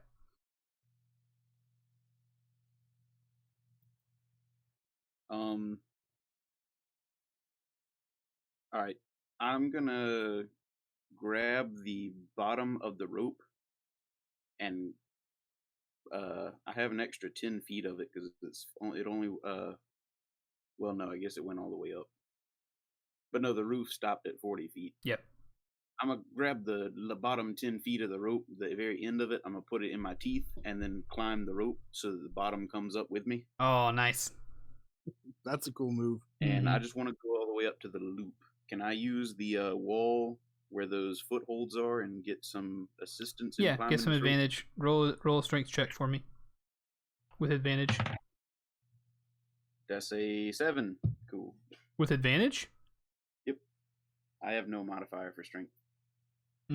It's very difficult. I can't live without y'all subscribing. Tanky boy man. Thank you so much for the resubscription, Saucy the Weep. I appreciate that. 4 whole months. You're almost at a whole year. Awesome. Thank you so much. We really do appreciate that. Thank you. Thank you, Saucy. Thank you. We love you, Saucy. Which is a shame you would do it at such a moment where Jericho would fail his check to climb up the rope to get to the top of this area. So the rocks that you're trying to put your feet on are very slippery, and you kick your feet off of them, and you just can't quite get a good grip to climb up there, and you find yourself still at the bottom of the rope at the end of a couple seconds of tries. All right. Unless you're gonna use movement speed now, it will be the White's turn. Yep, I'm gonna just keep admiring that rope. All right, Nice quality rope. Reggie, we got a long sword coming at you. Yeah. The Is White it gonna do? The White raises its blade. This time it rolls a 19 to hit. No, my good sir. Dang. Mm-hmm.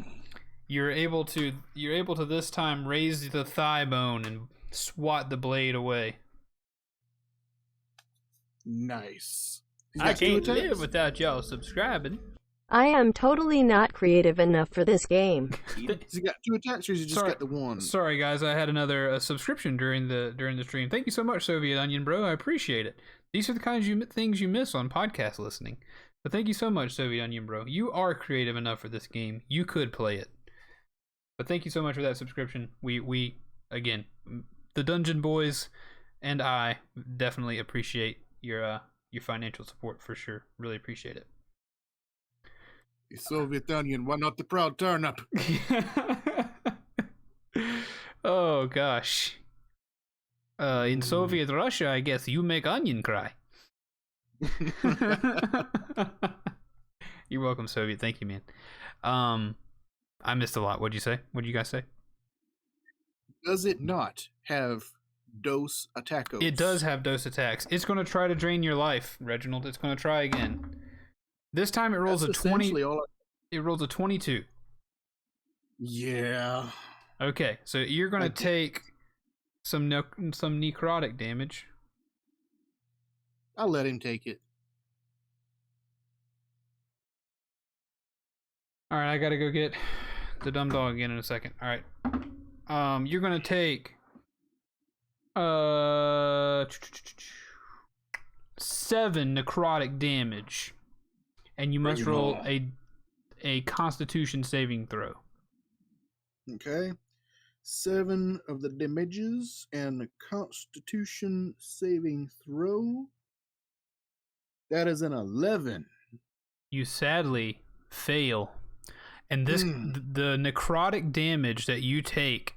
It reaches out and grabs a hold of your chest, and you can feel the necrotic damage begin to rot your flesh away, and it hurts and it's extreme pain, and your hit point maximum is reduced by the 7 damage you took. So your hit point maximum is now 7 less than it used to be. Wow. Okay. You'll regain that at the end of a long rest. All right, again, tell a joke. I gotta go get my fat pig and bring her upstairs because she's making noise and ruining things. Thank you again, chat. We love you. So, the fat pig is actually a dog. Yes, Right. it is a bulldog, which is basically a fat pig. Yeah, well, pretty much. I still refer to her as the log dog. Yeah. Zenos! Are you there? Yeah, I'm still here. Me brother. You've disappeared on me. Why you Yeah, do this? Well, I was hoping it would take me to the same place as Jericho, but you know. Take you to the same place as Durban. You in a hole. I mean, it did. So. Okay, sorry guys. Are you not in the same place as me? I don't know. I didn't listen to the description of where it took you because I try and ignore stuff like that. Same I don't description. know if you actually told me where you went either. Well, I told you it's over this way or something like that, and then I started running off. So you don't know specifically. You know it's in the direction I disappeared in. Exactly. Right. Okay. Okay. We can work with that. Welcome home. Welcome home. We see you back at the camera. Okay, yeah, I'm back. So it is now your turn, Reginald. Nice. This dude just showed up out of nowhere. Was talking to my Derman, and this guy just showed up and tried to stab me, and he starts rotting my chest. Yep. I want to just, you know what? I'm just yelling at this guy. You give me back my Derman! Okay. And I'm grabbing the mace. I know it's a fragile thing, Yep. but the stops is coming out. Mace it up. All right. That's a 26 to attack. That'll hit. Sounds With like you really maced your move. Right. A Instead 9 plus 4, so a 13 damage. Okay. And a 16 to attack All right, that'll hit as well. with a 9 plus a 5 damage, so a 14 damage. Okay. So swipe, swipe, bash, bash. And we're gonna roll a wisdom saving throw. It actually succeeds on this DC 15, right? I think you rolled a 17. Yep, DC 15. Yep, roll a 19 wisdom. So Did he roll it twice? No, he rolled it once, But it's 2 attacks. but only one of them was below the certain threshold. Okay. That makes sense. Yep. Cool. So now I'm standing my ground, and I got the old eye twitch going on. I'm ready for attack and wondering where my buddies have disappeared to. Nice. The white does its best to try to lift its blade to block your mace, but your strength just pushes the blade back down as you mace through it 2 times, smacking bone and flesh off of this white before you. Derman, it is your turn. You are in the box. Okay. First, where do I sense that Jericho is? You sense that Jericho is not 20 feet away from you, above your head. So you're laying flat on your back. He's behind your head. Okay. Sounds good. So since we know where Derman is, you are 40 feet below the floor there. That makes sense? Yep. Okay, well, I guess I want to see, I will try and get my way out of here, so I'll roll the old strength. Okay. Will a 7 do it? A 7 will just barely remove the lid of this coffin. Dope. So you push the lid off, and you pull it up, and then you're able to slide the lid off. And as the lid falls, it crashes into a sea of bones at your feet. You lean up, and again you look around you, and you're in a room full of 15 coffins. One of them is open. As you lift your head up and turn around, you look to the floor. The floor below you is covered in human bones and rusty swords, and behind you is Jericho holding onto a rope that is hanging from the ceiling. I want to imagine I'm just off the ground, like kicking my legs, trying to shimmy up this rope. Got the other end of the rope in your teeth. Yeah. It's very slippery. Well, this is certainly spooky. What are you doing down here, Mully? Derman, you scared the crap out of me. I hope not literally. Do you mind if I climb aboard that rope? Yeah, sure. What's going on wherever we're not? What happened after I disappeared? Well, an undead showed up, and Reginald killed it, and then we went looking for you, and I suppose the same thing that happened to you happened to me. But now we must get back to Reggie. I will say we are probably still in the same area. All right, same area as the As castle. Reggie. Yes. Not too So much somewhere farther from where we were before. Before you left, before you disappeared. is up the right direction because it's about all we got. Yes. All So right. I've got my 40 feet of movement, so I'm gonna I'm gonna use my tabaxi trait and just zoop straight up the ladder and the wall, and I've got 80 feet of movement. So as far up as that gets me, that's where I want to be. Gotcha. You have a Like climbing climbed over Jericho. Yeah. you have a climbing speed, right? Yes. Let me see if it's different than my climbing speed of 20 feet. So the climbing speed would be, I guess, 40 feet if it's doubled. Gotcha. Yeah, so you successfully, with the aid of a rope and your ability to climb, you're able to climb up and just move up that rope to the top. And that'll, since your action was to get out of the coffin, I'll give you the leeway on the movement to get to Jericho and then go up. So you do. He hands you the rope, I assume, and you climb up to the top. Yeah. But that'll be the end of your turn. Sounds good. So, Dermin, I'll just give it another shot. It's my turn now, right? Not yet. We got armor to do. The armor's turn, yeah. Meanwhile, back in the crypt. You sounded exactly like the Clone Wars guy to me. I should start announcing Scrubbing Bubbles commercials then. Yeah. Nat 20! Yeah. Woo! Nice. Oh, please be first enough one damage. was I'm ready to describe this like I've never described before. 8 damage. Didn't that say 9?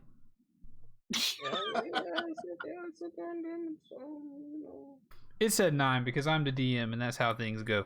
There's no point in wasting our time with the one measly damage. There's no way he's killing Reginald. Say anything and act like it had 8 damage to go. I could, but it's more fun to reveal behind the curtain sometimes.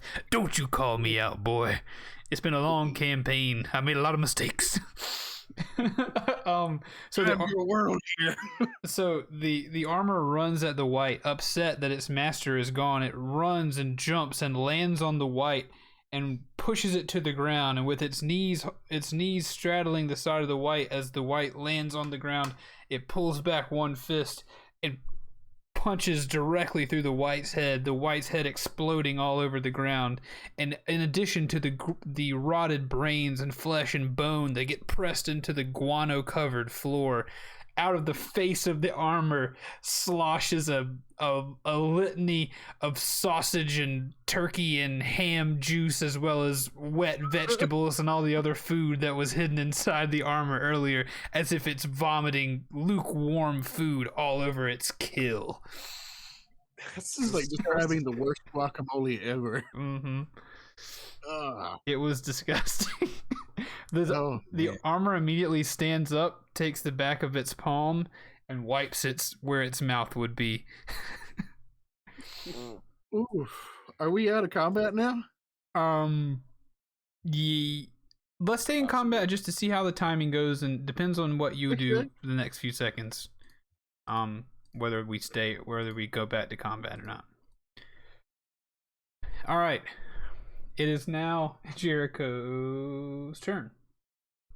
So, Dermin, you said when I disappeared, I was replaced with the undead of some sort? Yes. And Yes, you you were. imagine the same thing happened to you? Probably. Do you think they just pull the old switcheroo on us and these other coffins are filled with the same undead we've been replaced with? You know, that would make sense. So, should probably get out of here, huh? Probably so, yeah. All right.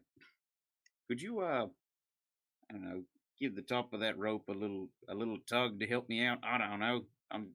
It's giving me trouble, but can I roll again? Yeah, absolutely. Still trying to use the wall and the I will help him. I reach out and like grab the rope and try to help him up. Advantage.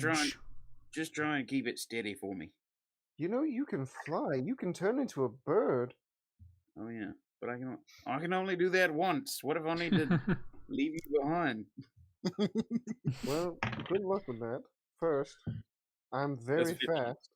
You succeed. You're both now at the top of the rope. But anyway, Continue to we should get back to Reggie. You guys both roll a perception check for me. Okay. 18. One moment, please. Holding. It smells sausage and gravy and jerky and 22.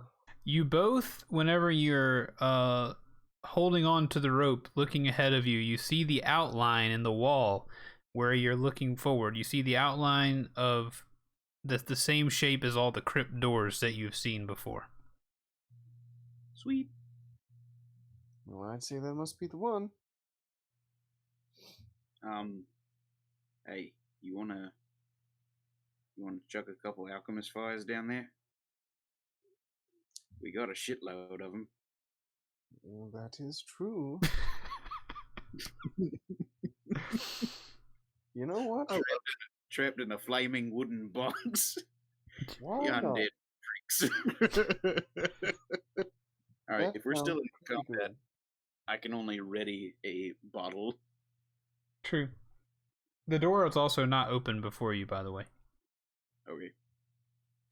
so maybe don't set it off yet. All right, Jericho, it is Reginald, it's your turn. Seeing all this stuff that just happened, like my body is like my chest area is still sizzling a little bit from the damage, Mm-hmm. and I just saw all of the fury of that attack from the armor. Yep. I just want to put one hand on this armor's back. Hey there, buddy. You all right? He turns around towards you with zombie flesh and sloshed meat juice all over his face, and he turns around towards you with your hand on his shoulder, and he brings a single thumbs up covered in blood and viscera. And he turns back to look forward. Big smile from Reggie. Yeah, we've all been there before. Hey, where's old Dermot and old Jericho at? You seen them around here? The armor points at the floor where the white came from.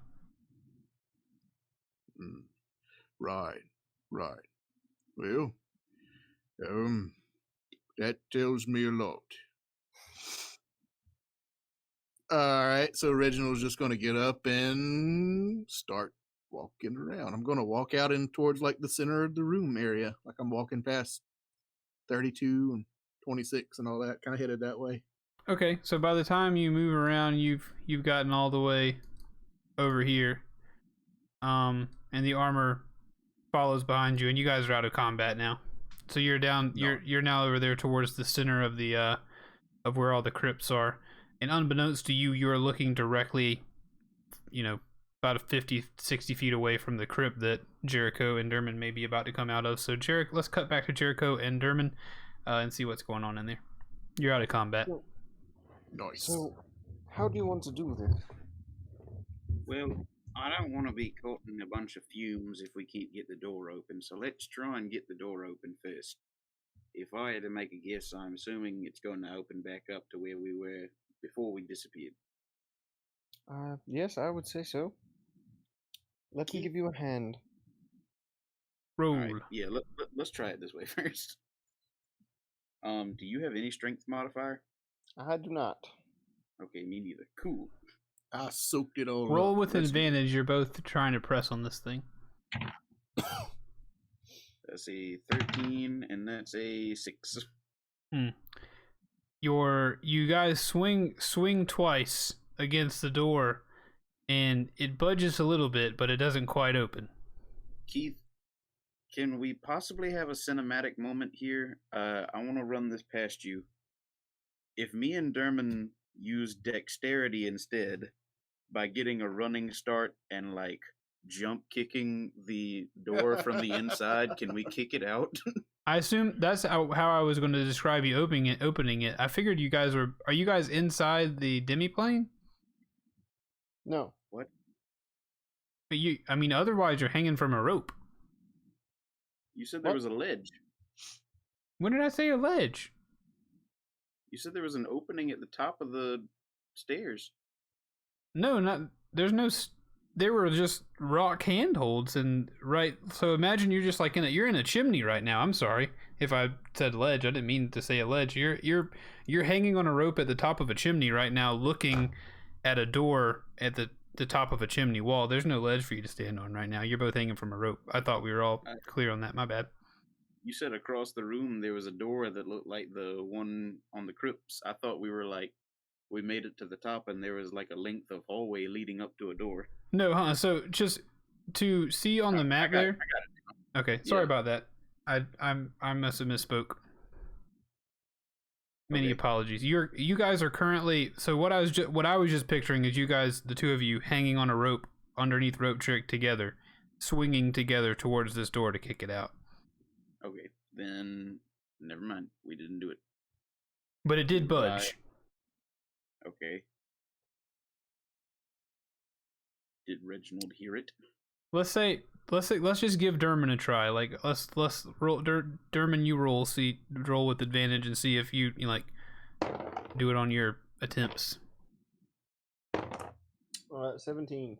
So you roll twice. The two of you swing together, trying to kick the door open, and then, knowing that it budged, you do it one more time. You swing backwards, pushing off against the door that you're trying to kick open, giving yourself a little bit of extra movement, just barely. Your heads touch the ceiling of the chimney that you're in the top of. You swing down, all four of your feet colliding with the door. You let go of the rope, and each of you come sliding out of this crypt with your feet on the door, sliding like two men on a surfboard, 10 feet into the hallway in front of you. Well, that was an adventure. I think I got a little bit of road rash on the back of my head with that. Yes. Roll to Jackie Chan. Did we slide on the door? Yeah, you slid on the door. Oh, okay. That's good, because otherwise it would have been gross. Yep. Yeah, I thought we slid like off the door and into the guano and slid 10 feet through No, it. the door is sliding on the guano. Okay, cool. And ahead of you, in the darkness, you see Reginald in the armor looking directly at you. Well, hello, Reggie. boys. Hey, where you two been? In that crypt. In a What hole. crypt? What hole? I suppose where all the undead came from that you were fighting. Right. But look, did you have a nice little break? Yeah, Are you ready to get back to this now? I kind of want to throw a couple fire bottles at the ones that are still down there. Yeah, I Wait, wanna there's do still that more. too. More than likely. Come on, it won't take but a second. Oh, all right. I wanna pull 2 bottles out of my pack and like hold them over the thing, one in each hand, and just kind of wait for Jericho. Okay. All right. I'm also going to take 2 out. All right, you guys walk back over to the thing. Is there any ceremony involved, or are you just guys tossing them down the hole? I think we should try to get as much coverage as possible. So I will aim for the far side if you want to aim for the close one. All right, that works. I can imagine the armor and Reggie are just kind of standing back a little bit, just give them their moment.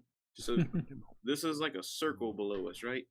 No, that's what I was about to tell you. So maybe I struggled in describing this a little bit earlier. Go The head pointed towards. look beneath the picture. Uh-huh. You guys awoke in a room that looked like this. The shaft that you climbed up was back here. There are, 15 coffins in this room. Okay. You follow? Yeah. So you we guys can't even- you guys will be dropping fireballs like into the north end of this room. Gotcha. Okay. Don't seem like nobody's gonna be going out the south end though. So Yeah.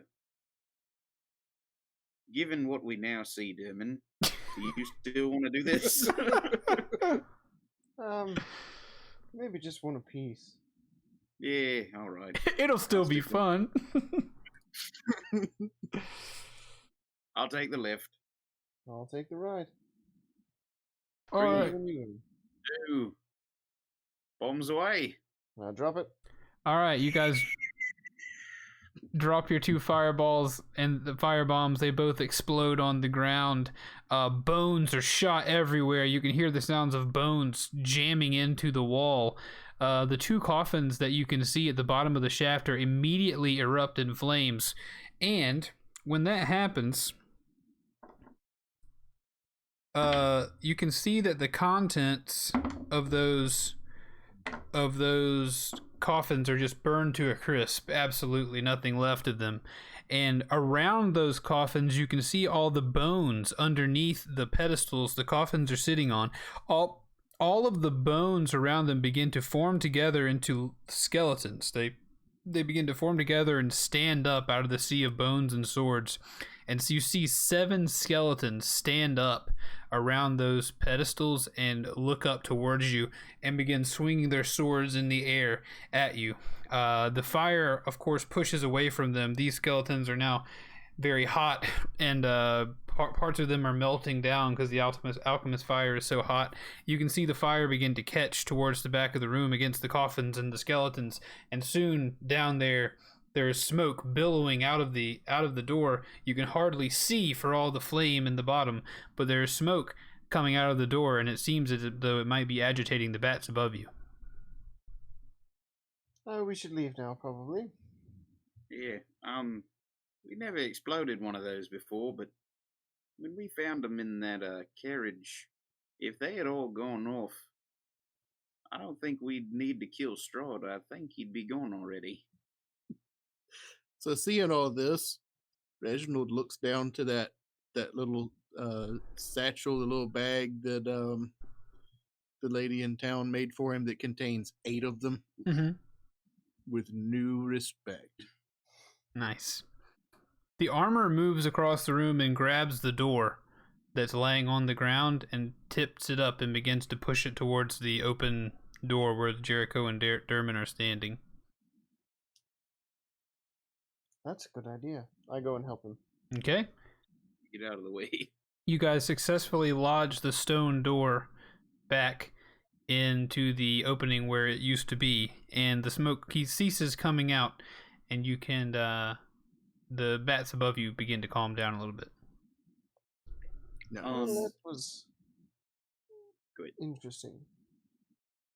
Can I take a couple seconds to stick like 5 of my crossbow bolts into my bag of coldness? Of course you may. Cool, I'll do that. Letting All right, fellas. Letting that mold grow around them? Yes, sir. Yes, sir. I'm lost. I don't know what to do at this point.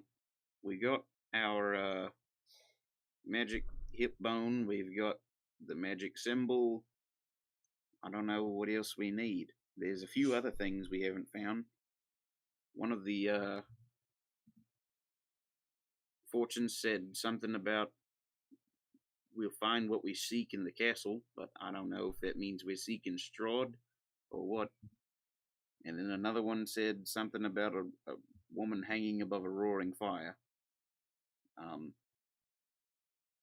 No roaring fires around here. Well, I'm we starting could to think always go back to that pedestal in the other room with the gems and the brazier. Yeah. One thing you guys ought to remember as well is that when you were talking to Rahadin, remember he mentioned Strahd's resting place last week, and that he could only be destroyed in his resting place, and he let you know that it was below where you used to be, and that's essentially what led you to the place you're currently in. Yeah. Well, there's only a few more rooms to check. Should we check the rest of them while we're down here? Yeah. Certainly. Now, before we go back where we was, there was a gate. You know, I could budget a bit, but it's stairs what goes down. Oh yeah, we never even checked out that one with all the teleporting underground and such. I kind of forgot. Right. Should we even go back there? I mean, what if it happens again? I was thinking the same. We would probably die. Reginald, be reminded that what you saw was a marble staircase that looked fancy as heck. it was fancy. I mean, you don't see black marble everywhere. That is true. Also, especially remember not it when everything else is covered in guano. Remember, it reeked of pure evil. Well, Reginald, how did you get over to the gate if stepping near it would teleport you to where we were? I was just following behind where you was going. You said you was going to the gate, and you stepped right through the. You suppose you sprung the trap? Yeah, maybe it's a one-off type deal. So you think it might not spring again? You've got a broken spear to check with. Right. That's true. Well, Makes a compelling argument. Yes, I agree. We should head that way and see if we can get that gate open. Right. Okay. Might as well. Let's just maybe stick kind of close together then. Dermot, you want to check it out? If anything goes wrong, you're the most likely to be able to get across the room and up the wall fast enough. Sure. I'll do it. Why not? So I volunteer and pass over the little square. All right, you guys walk over there. I assume you take the route between the two in the middle. Yes, sir. Yeah. All right. Kind of a direct route. Gotcha. You guys pass over that way. I'm thankful you didn't pass. Let's take the way in we haven't taken before. I'm grateful for that. So you guys all arrive at the gate. Reginald, do you remember that the gate definitely moved whenever you pulled it, but it seemed extremely heavy? It will take a lot of work or a lot of strength to get this thing open. But of course, it's a very wide gate, so the four of you could all work on it if you'd like. How about one beefy boy, one set of armor, and two lanky fellas? Yeah, I'll give you 3 strength rolls, Reginald, for this one. 3 strength rolls. Okay. Not to total up, but I'll give you 3 tries. Double advantage. I was gonna say we'll add all these together, right? No, double advantage that doesn't exist technically in D&D, but I'm giving it to you. All right. So I can see definitely Reginald's doing the whole spit in the palms. Oh yeah. Getting everything ready to get limbered up for this thing. And all right, let's see what we got. 15. 15 will not do it. All right. Here we go. That was just practice. Yep. One more time. That's an 11. Ooh. It will even more not do it. Okay. All right. Still, just warming up. I'm getting there. There's a 14. Ooh, we stink. No, you couldn't. You weren't able to do it, but because I'm generous and there are 4 of you, and Jericho and Derman give each other a look like, man, we feel really bad about this being the weaklings of the team. You guys really, really put forth some effort and give it one last shot. All right. Last shot. 23. That is enough. Not enough. That is enough. I instantly want to close it. That is now. Hold on. That is enough to get the gate up, but it doesn't go up very high. And because it didn't go up very high, Derman and Jericho, because you're the weakest among the 4, you guys slip through, because of course you can't hold the gate by yourself, leaving Reginald in the armor to hold up the other half. Now the 4 of you stand barely holding up the gate. It's not locking in place. It's maybe 3 feet off the ground. It seems as though only one person's going to be able to make it underneath that thing, because as soon as either Reginald or the armor lets go, that thing is coming down quickly. No one's going to be able to hold it for both of them. It's time to make a choice. Can I say something real quick? Yes, of course. With effort, though. Do what? I said with effort, but you're already doing it. We can't hold this too long. Is there something we could put under it? Look at me, Pat. I got my broken blood spear. Wedge it up under there. I'm gonna try and reach for the spear, and I'm also gonna shove my sword up underneath it and try and prop it up. Okay. This gate is real heavy. When you go to move at all, when you go to even shift your weight at all, you can feel you're about to give out. Reaching for that item is not going to pull it off. You're gonna if any of you let go at all, that thing's coming down. I think it's you or the armor, Reginald. We can't hold it very long. All right, let's do this. So what's my choices? I got to get under the armor holds it, or You or the armor can come under with us, I believe, is what's going on. Correct, Keith? It's you or the armor. Yes. okay. All right, I look over to our metallic, greasy, food encrusted companion. Hey, you got this, right? It nods. Hold what you can. We'll be back. And I shuffle up under that door. All right, as you Dripping. Yep. as you shuffle under the door, you slip through, and you can feel as you let go of the door, the weight of the portcullis begins to come down. The armor gives all it has. You can hear the creaking of its metal structure as it tries to hold the gate, and as soon as you roll under, it gives out. And as it was holding the portcullis, the heavy gate drops down, crushing the armor's hands underneath it. It is now locked into place. It is not dead, but its hands are crushed underneath the portcullis, and it cannot move. Ouch. Well, that was a noble sacrifice of you, armor, but we will come back for you. We will try. I don't know if we're going anywhere. I don't see any doors in here. Well, just real quick, it's just, hey, can you feel that? Are your hands all right? It shakes its head no. I just want to reach through the gate and like pat it on the shoulder. You've made a valiant sacrifice. We'll be back to get you out. Come on, fellas, we best hurry. Turning away from the gate, I want to like lick my fingers a little bit. Okay. Turkey greens and some gravy, and I want to look around the room. All I right. start walking down that way. Actually, let Bryce go first. Yeah, I'd like to make a perception check. we at the top of the stairs, or Yeah, That's a 12. you're at the top of the stairs. All right. Black marble steps descend to a dark tomb that has a vaulted ceiling that's 30 feet overhead. The essence of evil permeates the very air. The smell of freshly turned earth is here. Settled into the dirt on the floor of this room before you is a shining black coffin of finely waxed wood. The coffin's fittings are of brilliant brass, and the lid is closed. South of the coffin, so across away from you, on the other side of the coffin, on the other side of the room, are 3 gloomy alcoves. An iron lever protrudes from the north wall.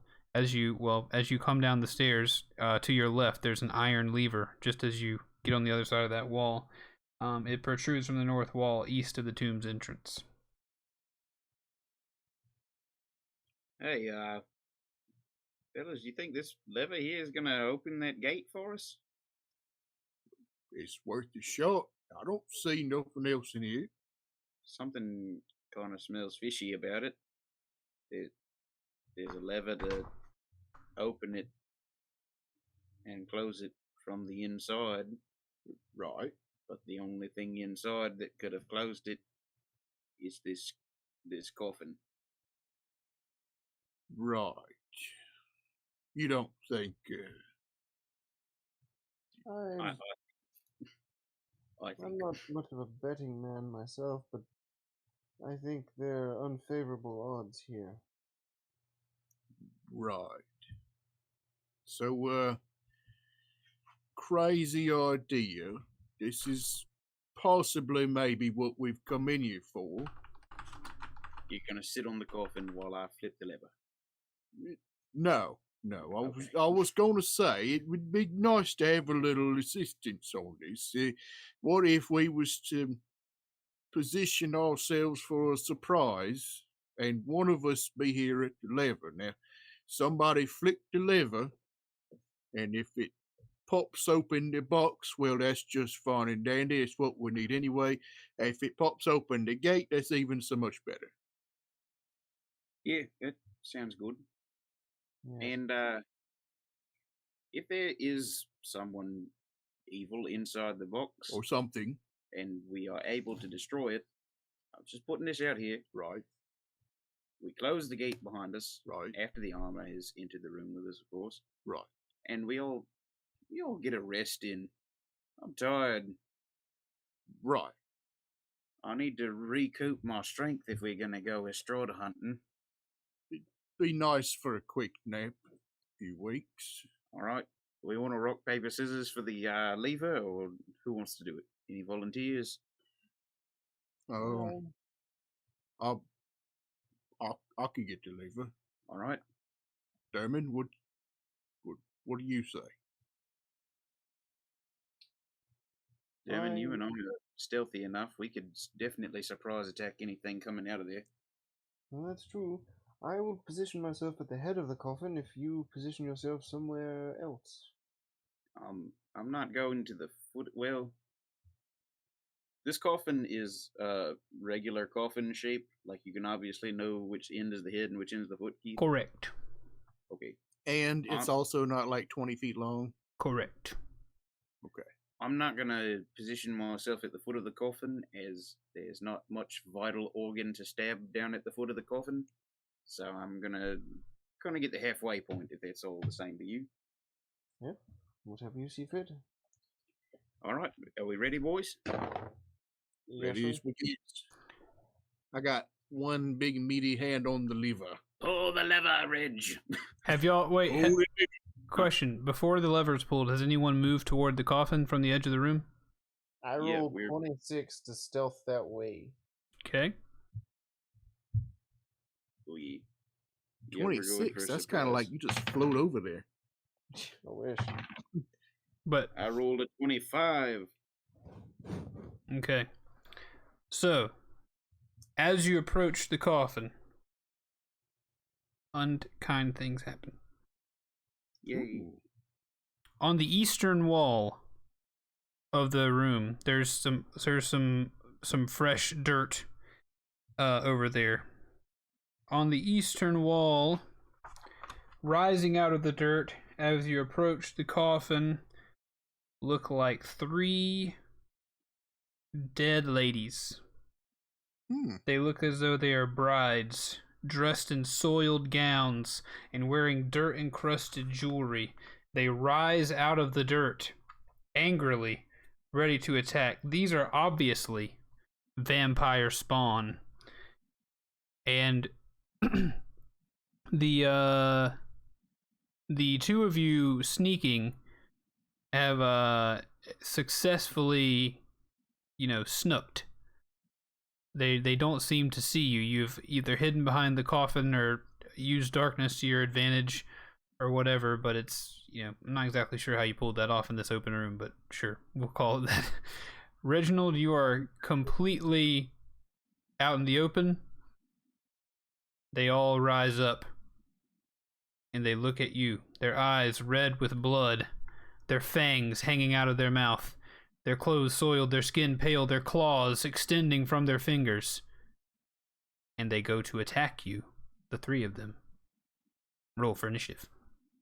Oh my. 21! I already rolled. Okay. 8 million. It's actually just 18. This is going to take like 30 seconds. I'm going to go pee while you set up combat. Okay. Do it. What did he say he rolled? 17? 21. 21. Sorry. I can still hear you. I got the Bluetooth headphones. Okay. Derman, 21. I got 18. Okay. Derman, what'd you roll? 11. Okay. Oof. Oh. All right. So our order will be Jericho, Reginald, Vampire 2, Vampire 1, and Dermont. Vampire 3. Alright. Let's zoom in on our little sheet here. We've got more combat today. Folks listening. Ooh, don't cancel. Anyone listening from home, we hope you have enjoyed yourself thus far. I certainly have enjoyed myself. Guess we'll picture Jericho and Dermot heading towards the coffin. We'll have Back. Reginald over here, and then the armor will be over here. Welcome back, Jericho. And then we'll have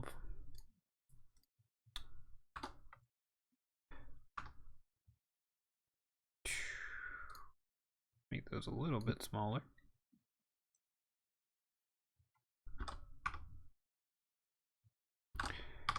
Okay. And we'll have bada bing, bada boom, and bada bing. Alright, Reginald. These ladies are coming at you.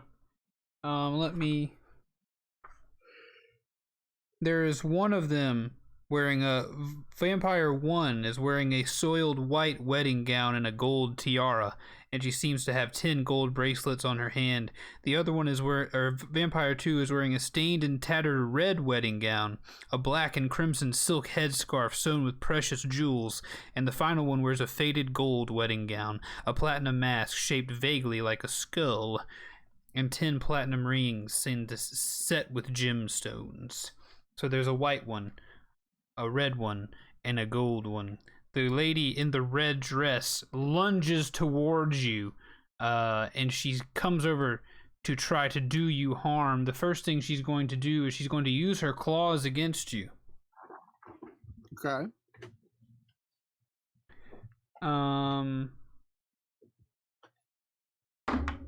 It rolls an 8 to hit with its claws. Nah, it's gonna miss. So it uses its claws against you, but the next thing it will do is try to bite you.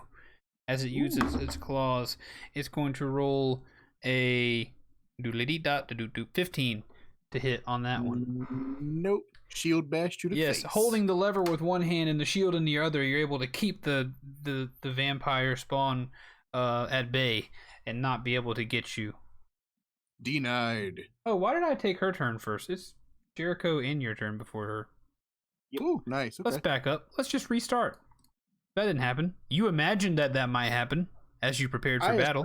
This might have been a surprise attack or something. Nope. You imagined that this might happen. It's one of those things like Sherlock Holmes. You were preparing how the battle would go. But it may go differently. Jericho, it's your turn. Okay. Do the thing. I'm gonna. Yeah, I'm gonna use my initiative to I get extra attack on my first round of combat, and I deal an extra D8 of damage. So I'm going to use that. Okay. So I'm going to go directly for V1. All right. And chop at her. All right. You run over there and chop at her. I assume revealing yourself to chop, right? I'm invisible, but as revealed as that makes me, yeah. Yeah. Okay. Chop at her. Cool. With her red dress on. That's a 18 to hit. That will hit. Cool.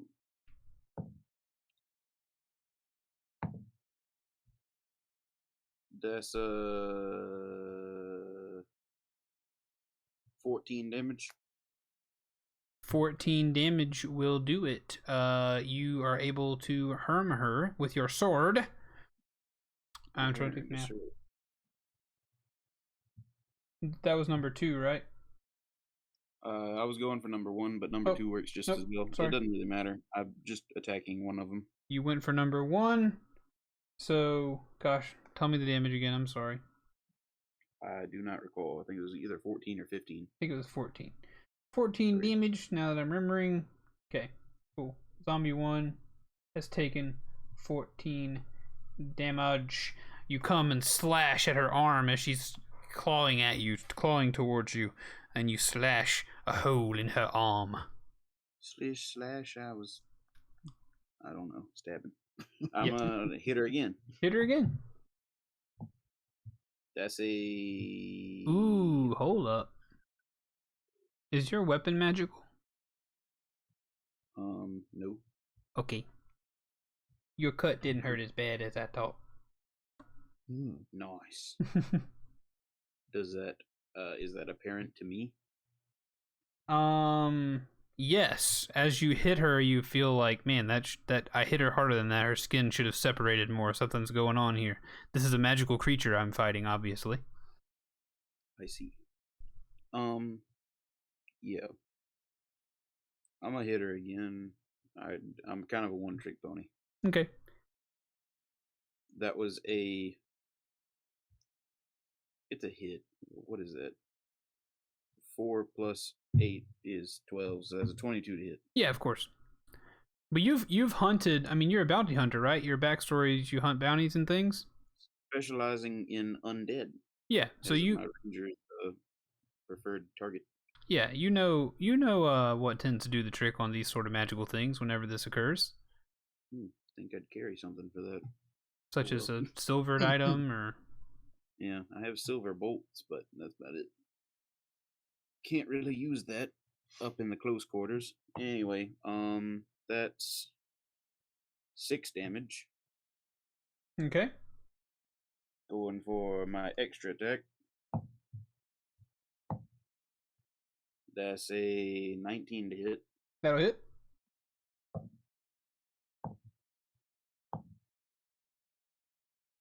That's 7 plus... that's 12 damage. Okay. And I will use my bonus action to back up and hide again in the darkness. Disengage, I assume? No. If I attack, then I... Oh, if you hit, yeah. Actually, I looked at it. It's not even a hit. It's just as long as I attack. All right, you sprint back to hide in the darkness. Yeah. That's a nat 20 to hide. You have hidden. Cool. Reginald, it is your turn. Hey, sir. Ooh.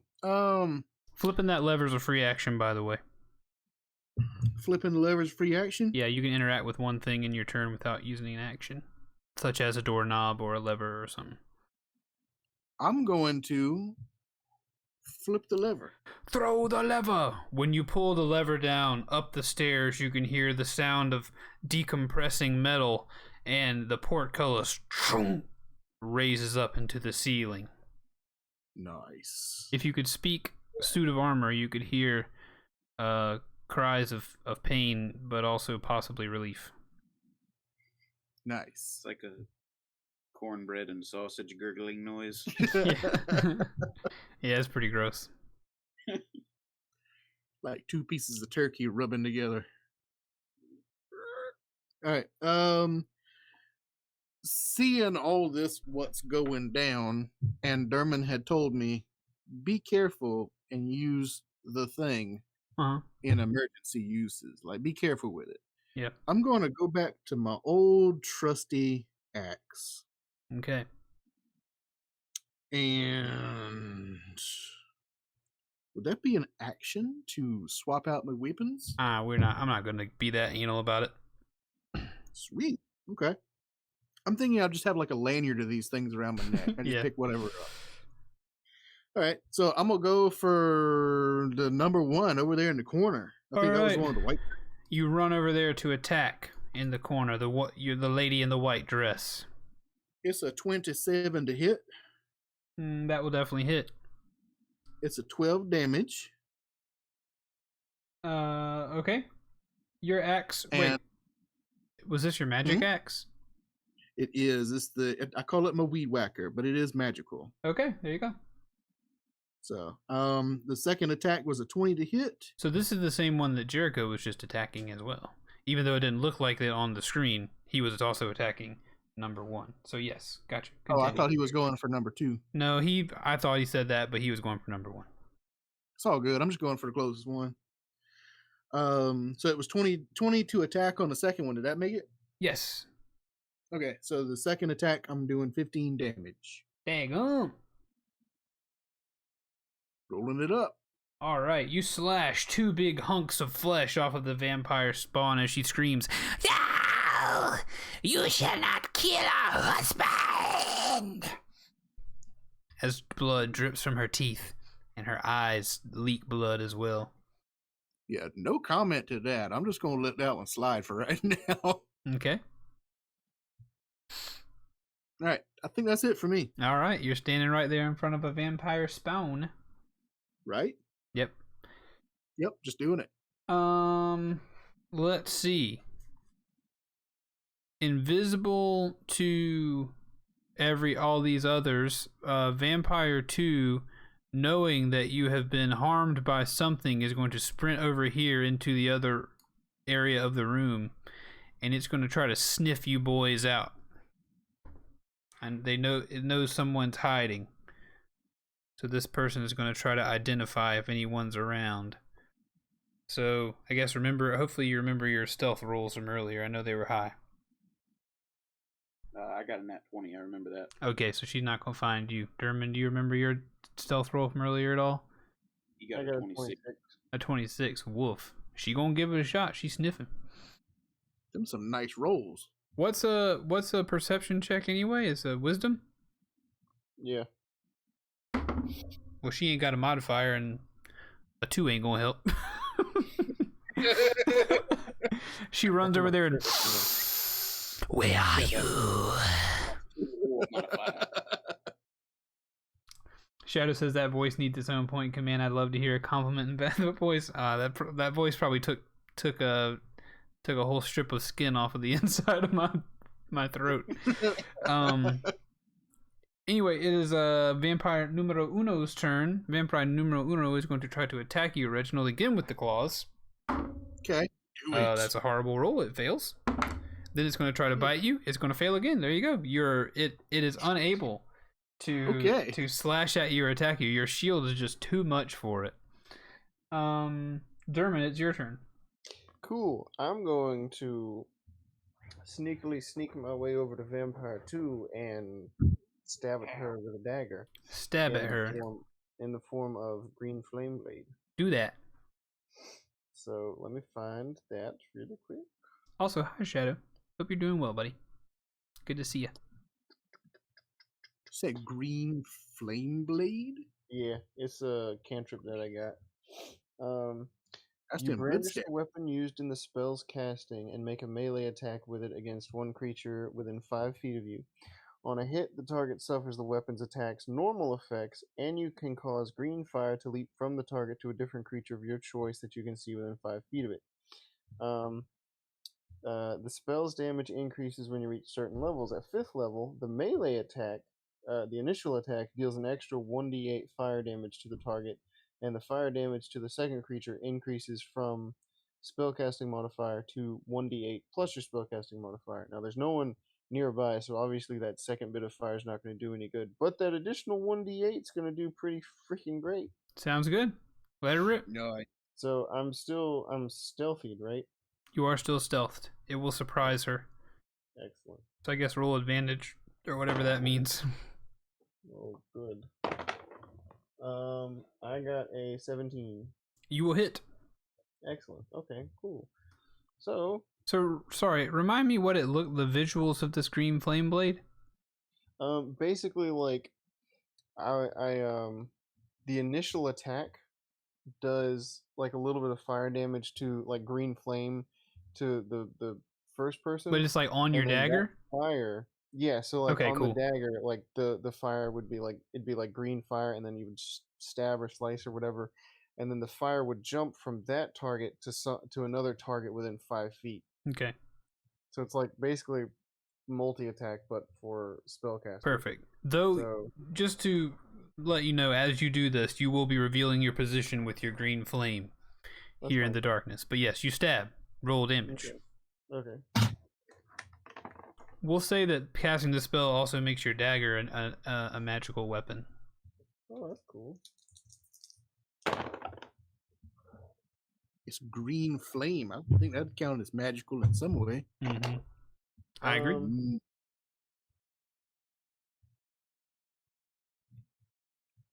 So that's 27 damage. Yeet!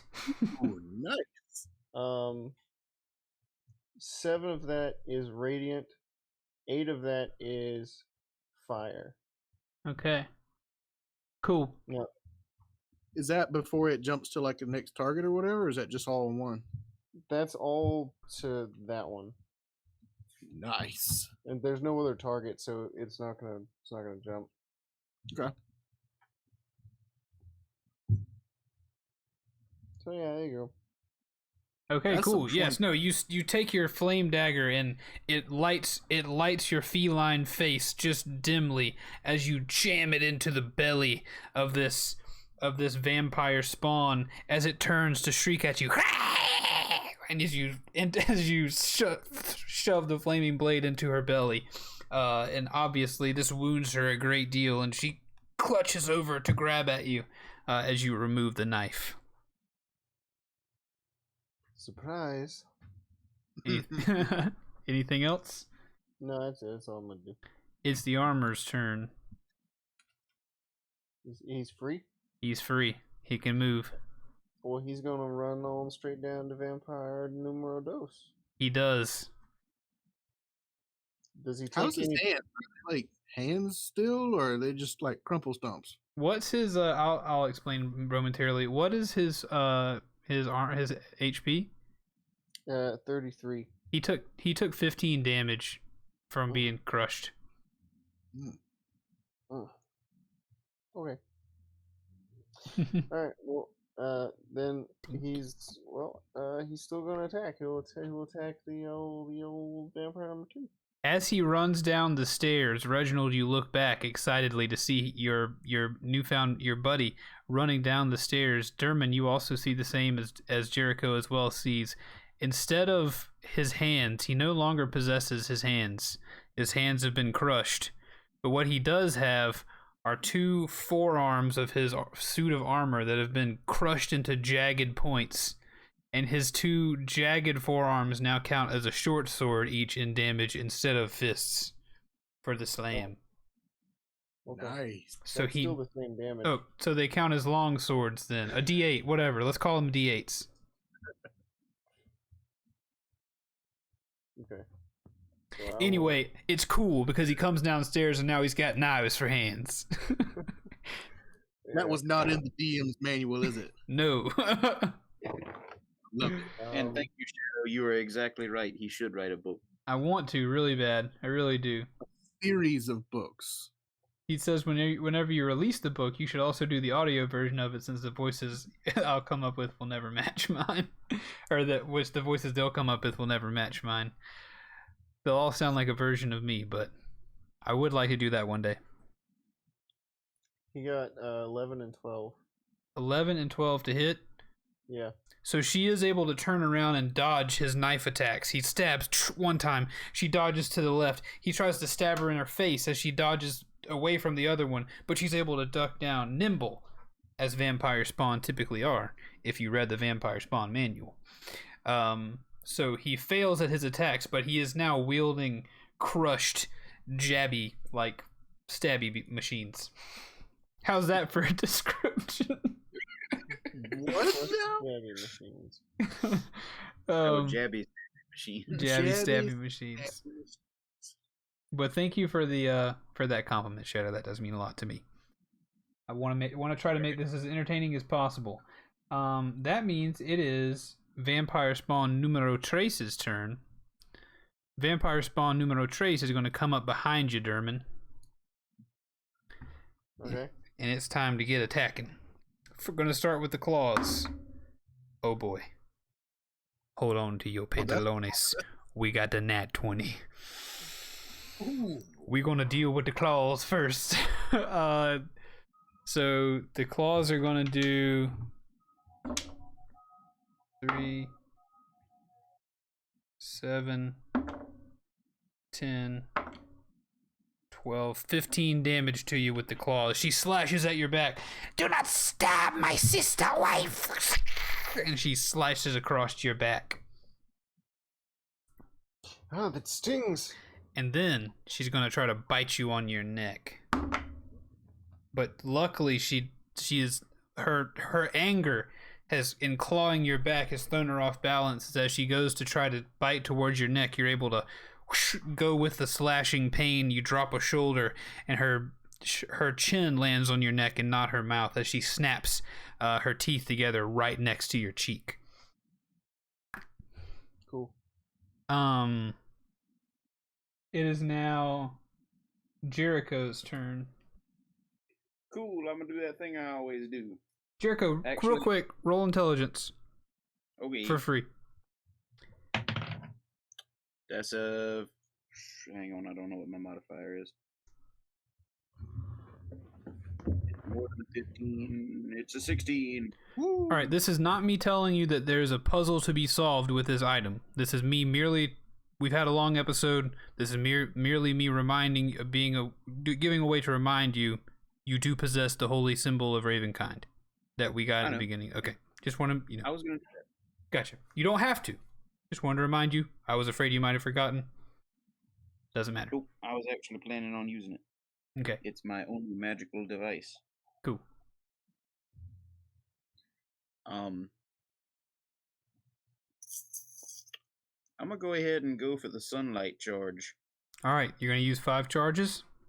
Yeah, my master plan is to get some shut eye here if possible, so hopefully it'll recharge. Okay. Yeah, one action.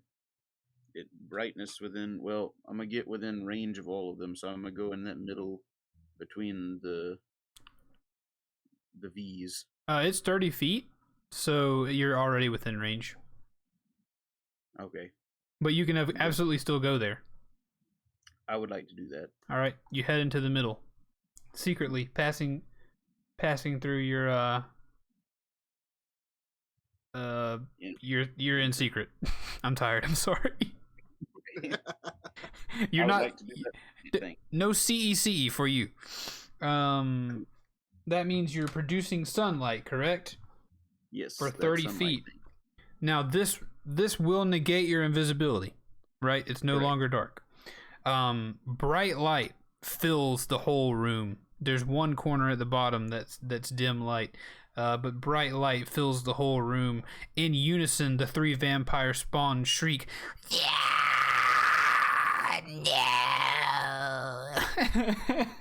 as the light shines against them, but they do not run.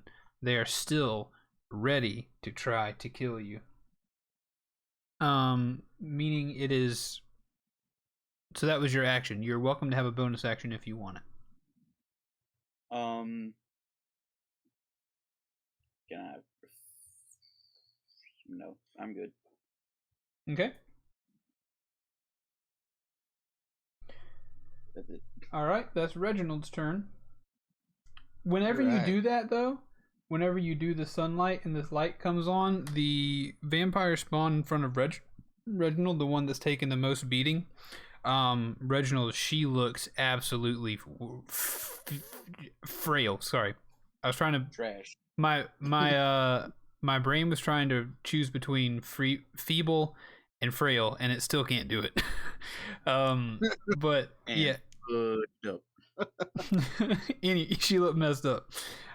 She looks weary, like as if she can barely stand as her claws are out, and ready to try to slash at you. Dang. But it's your turn. All right, number one, I gotta know. Like, we've been in the dark this whole time, Yeah. and this brightest sunshine just glared off between me and Dermot. Yeah. Do we both have like one of them intense, like we fell asleep in a tanning bed kind of tans on one side of our body now? No, you weren't facing it either, so it's not going to alarm you. This light. Actually, Got it. amazing cinematic moment, Reginald, as you raise your axe up to slice to, I assume you're about to axe this lady.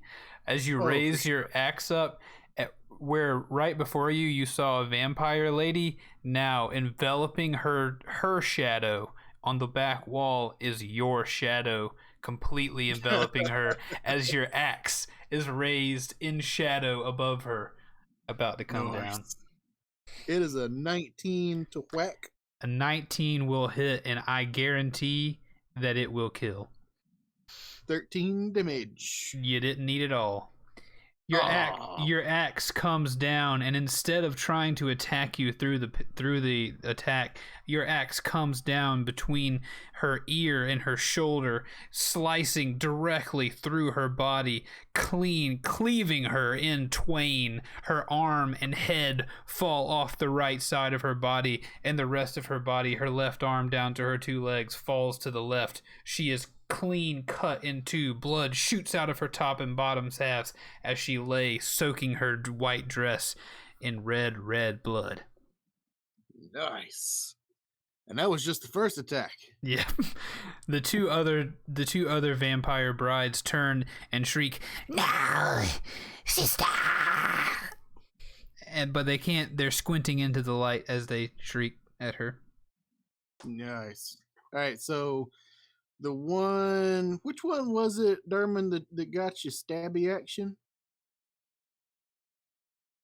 Was it Vampire 3, Vampire 2? One behind you? All right. Yeah. I've had this thing this entire time, but I've never actually used it. I'm gonna throw my hand axe that way. Throw it, dude.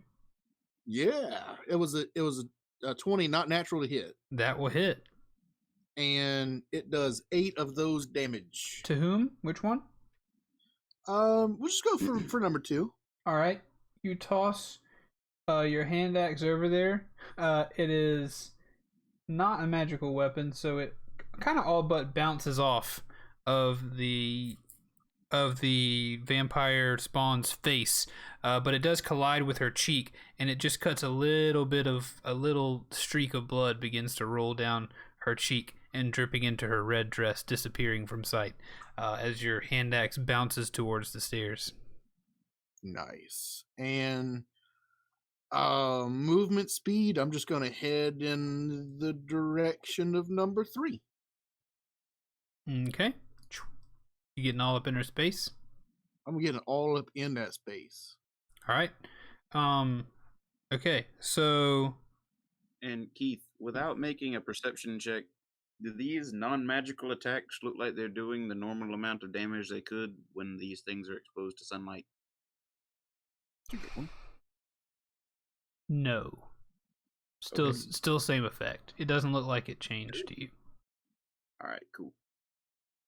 But it variably, you can tell that when the light turned on, they're more than uncomfortable. The light is damaging them. Okay.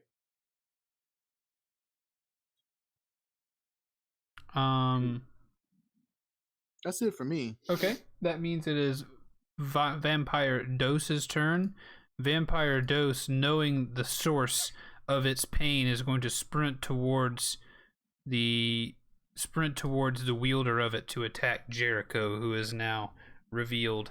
At this point, I would say that it is not technically leaving the space of Derman. It is 5 feet from Derman, 5 feet from Jericho. Here in between, we have quite a cluster fluffle of vampire pain going on. So it's going to try to attack Jericho, and it's going to roll a sweet, tasty 14 to hit. Not gonna do. I got an AC of 16. As it goes to swipe its claws, you raise the holy symbol of Ravenkind towards her face, and as her claw is about to come down, she reaches back in pain, and then she goes instead to try to bite you. But as she opens her mouth to come towards you, you raise the holy symbol in her face again, and she can't push through the light to attack you, and both of her attacks are spent. Vampire number 3 is going to try to continue to bite Derman real quickly, because it missed the first time and its head is directly on his shoulder. It's going to roll a 21 to hit on the bite for Derman. That will indeed do it. Okay, so it's going to do 5 damage with the bite against you. Oh, no, hold on. Yeah, it's going to do 5 regular piercing damage, so it just it going in is going to do that. Then it's also going to do 6 necrotic damage. And your hit point maximum has decreased by 6. Okay.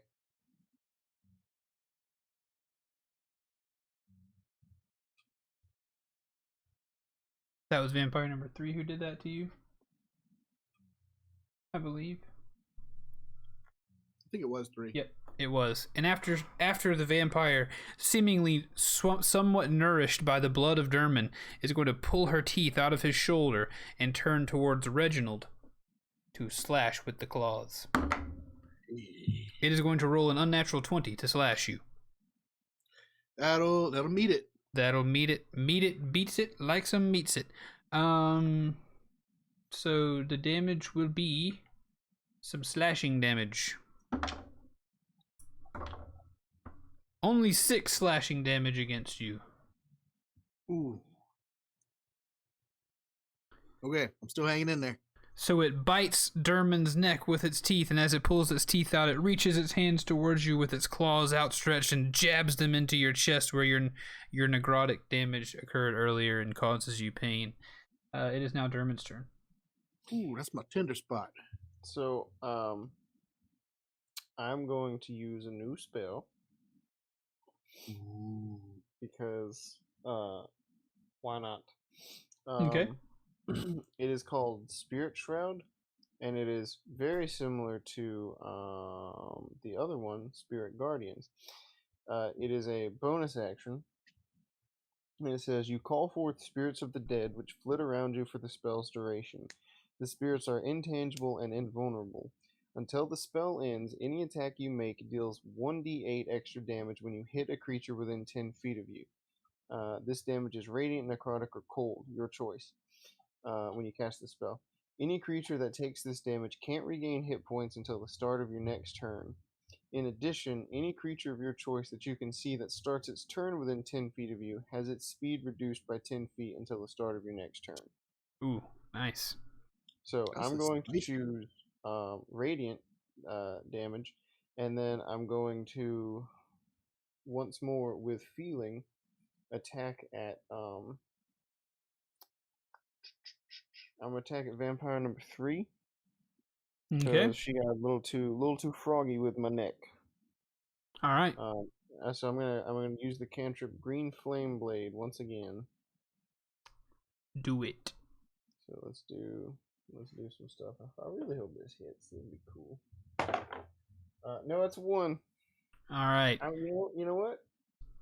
I refuse. So I'm gonna use my inspiration on this. Roll it up. Because you can only keep 1, so you may as well use it. Yep. Will a 24 hit? It will. Perfect. Awesome. That's good. That's really good.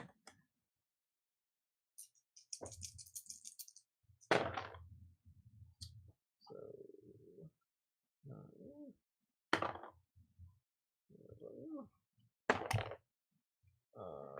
14 plus.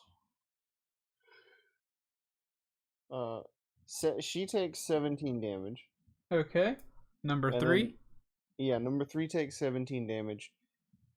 Some of it's radiant, some of it's fire. Okay. And then number 2, being within 5 feet of me, takes 6 fire damage.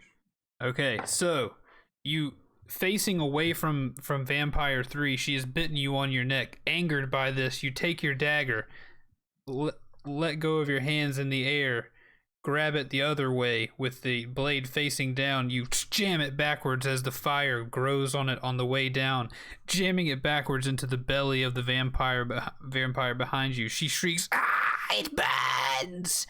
And as you jam the knife into her belly and you pull it out, as you pull the blade out, green fire leaps from the wound and latches on to the other vampire across from her as she takes how many damage? 6. As she takes 6 damage as well. And they are prevented from healing until the next time you have a turn. Well, just the one. Just the one. I thought it was people within 10 feet. No, it's hang on. Let me get back to it. I think it's only the let me see.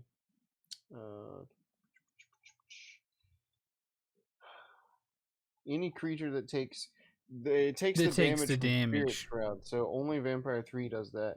Okay. Any creature of your choice that you can see sort of permanent. Yeah, so Vampire 3, her speed will be reduced by 10 feet as well. She's Okay. getting the full brunt of that. The spell. full brunt. Okay, cool. And that's it. That's all I'm doing. Sounds like. It's the armor's turn though. Huh? It's the armor's turn now. It is the armor's turn. He's gonna run over and he's gonna stab at old number 2. Alright, he steps over, jabs into Vampire 2. 14? A 14 will not hit. Well, I suppose a 9 won't hit either. No. Still trying to figure out how to deal with his unwieldy new arms, he finds himself unable to make purchase on the flesh of the vampire number 2. Jericho, it is your turn. Cool.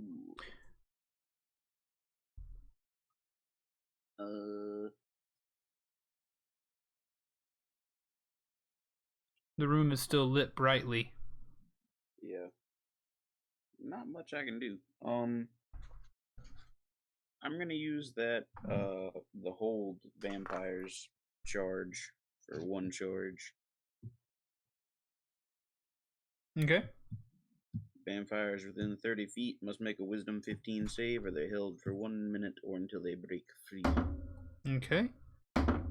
You are quite lucky. Your sunlight has caused one to crit fail. Your sunlight has caused another to crit fail. Both of them are held in place, paralyzed for 1 minute. Okay. You guys are Well, that's practically 10 rounds. taking care of business. That means Reginald, it is your turn, my friend. Is 1 minute enough for a long break? A long rest? It is not, sadly. Okay. I guess I'll continue on my rampage then. I'm going for number 3, and do I have advantage since they're paralyzed? I need to see. I was about to look it up.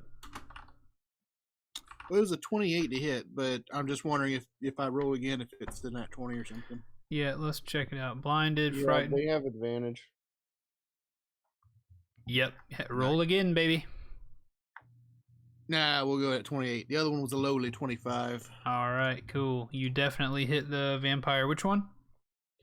Number 3. So that's the Number one I was 3. headed towards last time. So. Right. You swing a ding-a-ling on it. Also, Right. If any attack that hits the creature is a critical hit if the attacker is within 5 feet of that creature. It's a crit. Ooh. So that's what that means. It's a crit. Yeah, any attack that hits is a critical hit if you're within 5 feet. He is. I believe you. I want to just read it for myself. That means Yep. I don't believe you. No, I do. I just want to confirm it. It'll help me remember it for next time. But yes, I do now see that. Wow, that's awesome. Kill That's these critical vampires. Y'all know I hate vampires. I don't like this. I don't like these women. Kill them. That's 8 plus 6 plus 6. That's a 20 damage. Nice. 20 damage. All right. Do I need to go in for attack number dose? If you like, she yet lives. Oh, this one actually was a crit. Oh, baby. I'd get the crit anyway, so. 16 damage on that one. 16 damage on that one. Not a whole bunch of damage there. Okay. And yeah, there you go. There you go. So what's that? 36 damage on number V3. So this one, Shimmery dress, I think. yes, the gold shimmery dress, and she's also wearing a mask.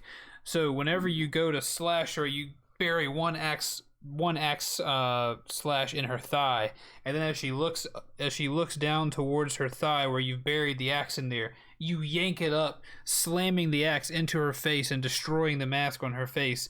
And as she looks up towards you with the mask exploding off of her face, you see a face with no flesh on it, only blood running down from her eyes and her teeth. She has no lips or nose. There was the only thing covering her, the blood inside of her head, was the mask on her face. She yet lives, and she screeches at you, and as she screeches, drippings and strings of blood are blown towards your face.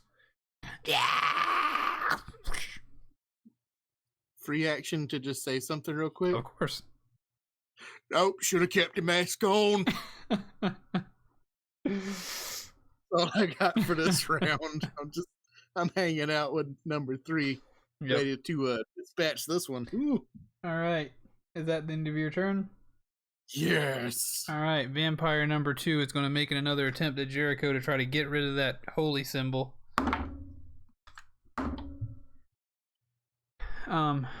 It's going to, of course, fail. It's trying its very best to get rid of the holy symbol that's causing it so much pain. Actually, hold up. Not only does it shriek, it shrieks very much at the beginning of its turn.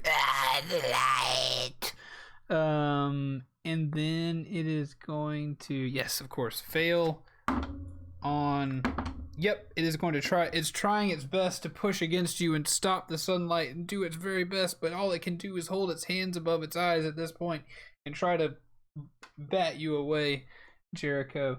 But it continues to fail. Vampire number 3 is going to try to attack you, Reginald, with its claws, but Bring it on. it will fail. Aren't they paralyzed? Oh, of course they're paralyzed. Sorry. Nice. They fail because they stayed still. I thought you were rolling to break free. I know. I'm sorry. I forgot about the paralysis. But they failed to break free anyway. Yay!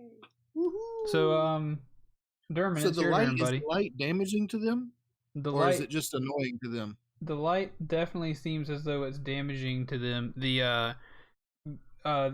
The vampire number 3, the one that's covered in with a face full of blood, like as the light shines on it and the light is shining on that blood, Reginald, you see some of it like drying and caking up around her face, as you can see some of the vitality of her, of her body leaving her as she shakes in paralysis. Okay. Sorry for the Cool. misparalysis, guys. Apologies. So good. Dermot, it's your turn. I'm gonna go with Old Faithful and Green Flame Blade number 3. All right.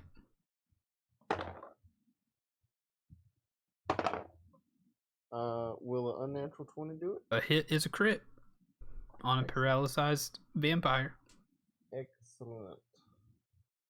Okay. I have to roll a lot of stuff. Tell me when you go past 5. I went past 5. All right. There was already a hole in her belly from the original flame blade. This time, finding the same exact spot on her back, you jab your dagger through her back. Reginald, you see the dagger come through the vampire's belly, some flame shooting out the front end of her as Dermot removes the blade, and her body falls limp to the floor, but not before the fire jumps towards V2, correct? Yeah. Are we do you double that damage as well? Because it's technically a roll on this attack. Whether it hits or not? No, like whether. No, because it's a critical hit, but I guess it's only a critical against that one. Yeah, I think it's only a critical against that one. So she takes That 9 sounds- damage. 9 damage. That's a lot of damage. That's a lot of damage. Her body is hit by, as it's almost like there was flame inside her that you slammed out of the front of her belly when you jammed the knife in, because the fire shoots out of her belly and goes over towards Vampire 2 and encases her for a brief moment.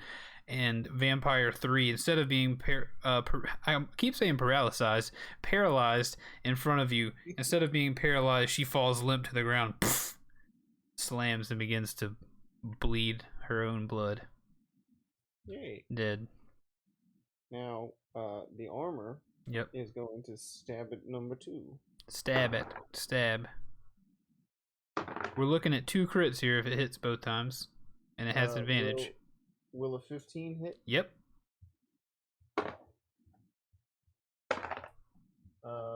That is 15 damage for the first attack. Okay. Will a 19 hit? A 19 will hit. That is 11 damage for the second attack. Mia, shush, we're almost done. And 11 damage for the second attack, almost with unbridled anger for losing his hands and being unable to effectively use them anymore.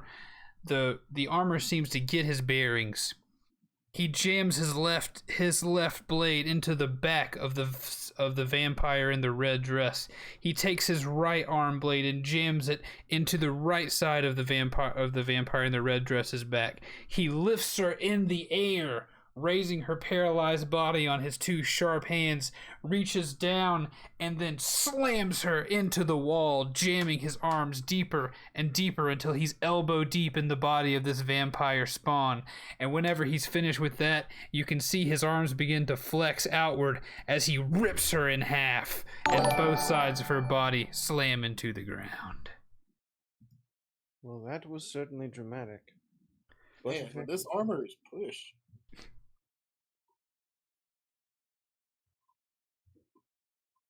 Thank you for the host, Imrus. I appreciate it. I was describing a gruesome death. All right. Dermot, it's still technically your turn. No, they're all dead. You're out of combat. Nice. You're out of combat.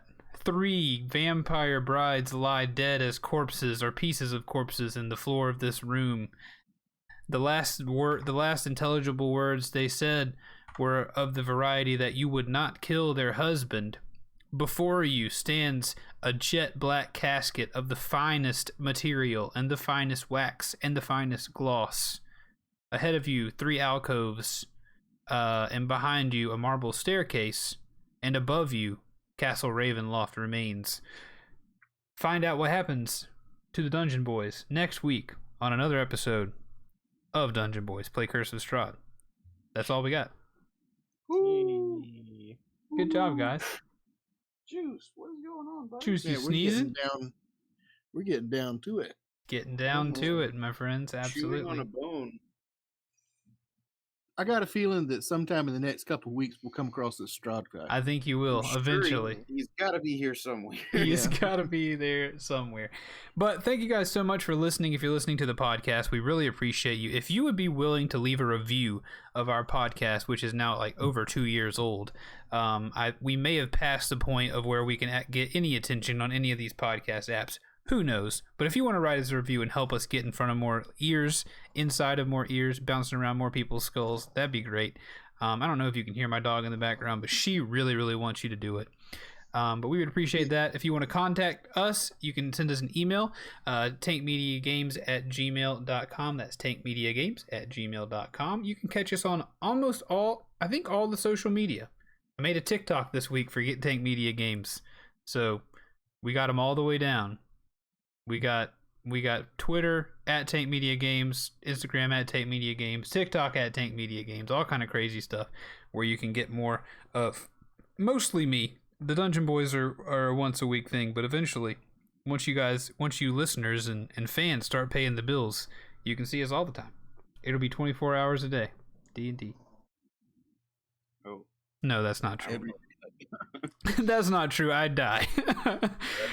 LARPing. Yeah, no, but we really appreciate cardboard cutout at some point. I'd have to be replaced. We really appreciate you listening, though. Thank you very much. I hate to advertise so much at the end. It means a lot to us that if you made it this far. So thank you so much for listening. Please remember that we love you very much. Bye-bye. Toodles. Bye-bye. Later. All right, that's the end of the podcast. Twitch viewers, now we got to end the Twitch stream. How you feeling, Dungeon Boys? You feeling good? Shadow, you keep hyping Keith up. Keep doing it. He needs to get on that book writing ball. We need some book. We need some audio book for the ear holes. I've got a rough whole skeleton nine of a story. Like when it comes to a story of a book I'd like to write, I think I've got a skull, I've got shoulders, and I've got like the tibias and the feet. I just need like the It sounds ribs. more like the story of a rough skeleton. Yeah, I need the ribs through the femurs right now. The book will be called Oak and the Stabbing Machines. Exactly. The Oak and Stabbing Machines. And that's also the band. There's a CD that comes with the book. Oh yeah. So Bryce, remember It's we a got to good get on that. But good job, you guys. Good job. You did it. Nice. We had some more viewers tonight. We did. We have 12 viewers right now. No raid tonight, folks. Thank you so much for being here. I would like to go ahead and thank some folks. Thank you so much to that guy Baldrax who raided us with a party of 9. That is super awesome. Saucy the Weeb, thanks for resubscribing after 4 months. That is so much. Soviet Onion Bro, thank you so much for the resubscription with your Twitch Prime sub. You only get one of those a month. I feel grateful that you gave it to us. And M. Rusa, thank you for the host. I really, really appreciate you guys. We really appreciate you guys. We've been playing D&D for a long time, and definitely a long time, I think, without really anybody listening. So it's really cool for you guys, at least whether you're here asleep after a raid or whatever, we appreciate you boosting that viewer number. And I know several of you do listen and enjoy. And from the bottom of my heart, I appreciate that because we all put a lot of work into this. Are we veterans now? I mean, we gotta be. Players? I feel like could be, yeah. I feel like, I mean, I don't know if I do a good enough job to call us veterans, at least from my DMing, but it feels like I've been to battle several times at least. I feel like that's the point of being a veteran. Yeah. Veteran doesn't mean you did good. It just means you were there. That is true. They say 10,000 hours makes you a master. I want to head towards that 10,000 hours. Let's do it, boys. Yeah, we're getting close. We got to be getting close to like 500 at least. But anyway, Twitch, you guys are great. I'll be live tomorrow morning with something. I'm trying to decide whether I want to do Sea of Thieves with Misco or whether I want to play Uncharted 4. But we'll see. Maybe you guys can let me know in the Discord. Everybody who is here. Also, I'd like to shout out Shadow. Thank you for saying such nice things. And Hale for doing an extremely great job as a mod, helping people understand why I don't respond to chat as much as I do normally. So if you guys are hearing that, thank you guys. You're the best. All right, everybody. I'm going to throw you to that ending screen. Good night. Good game. We love you very much. Bye-bye. Toodles. Bye-bye. Good night.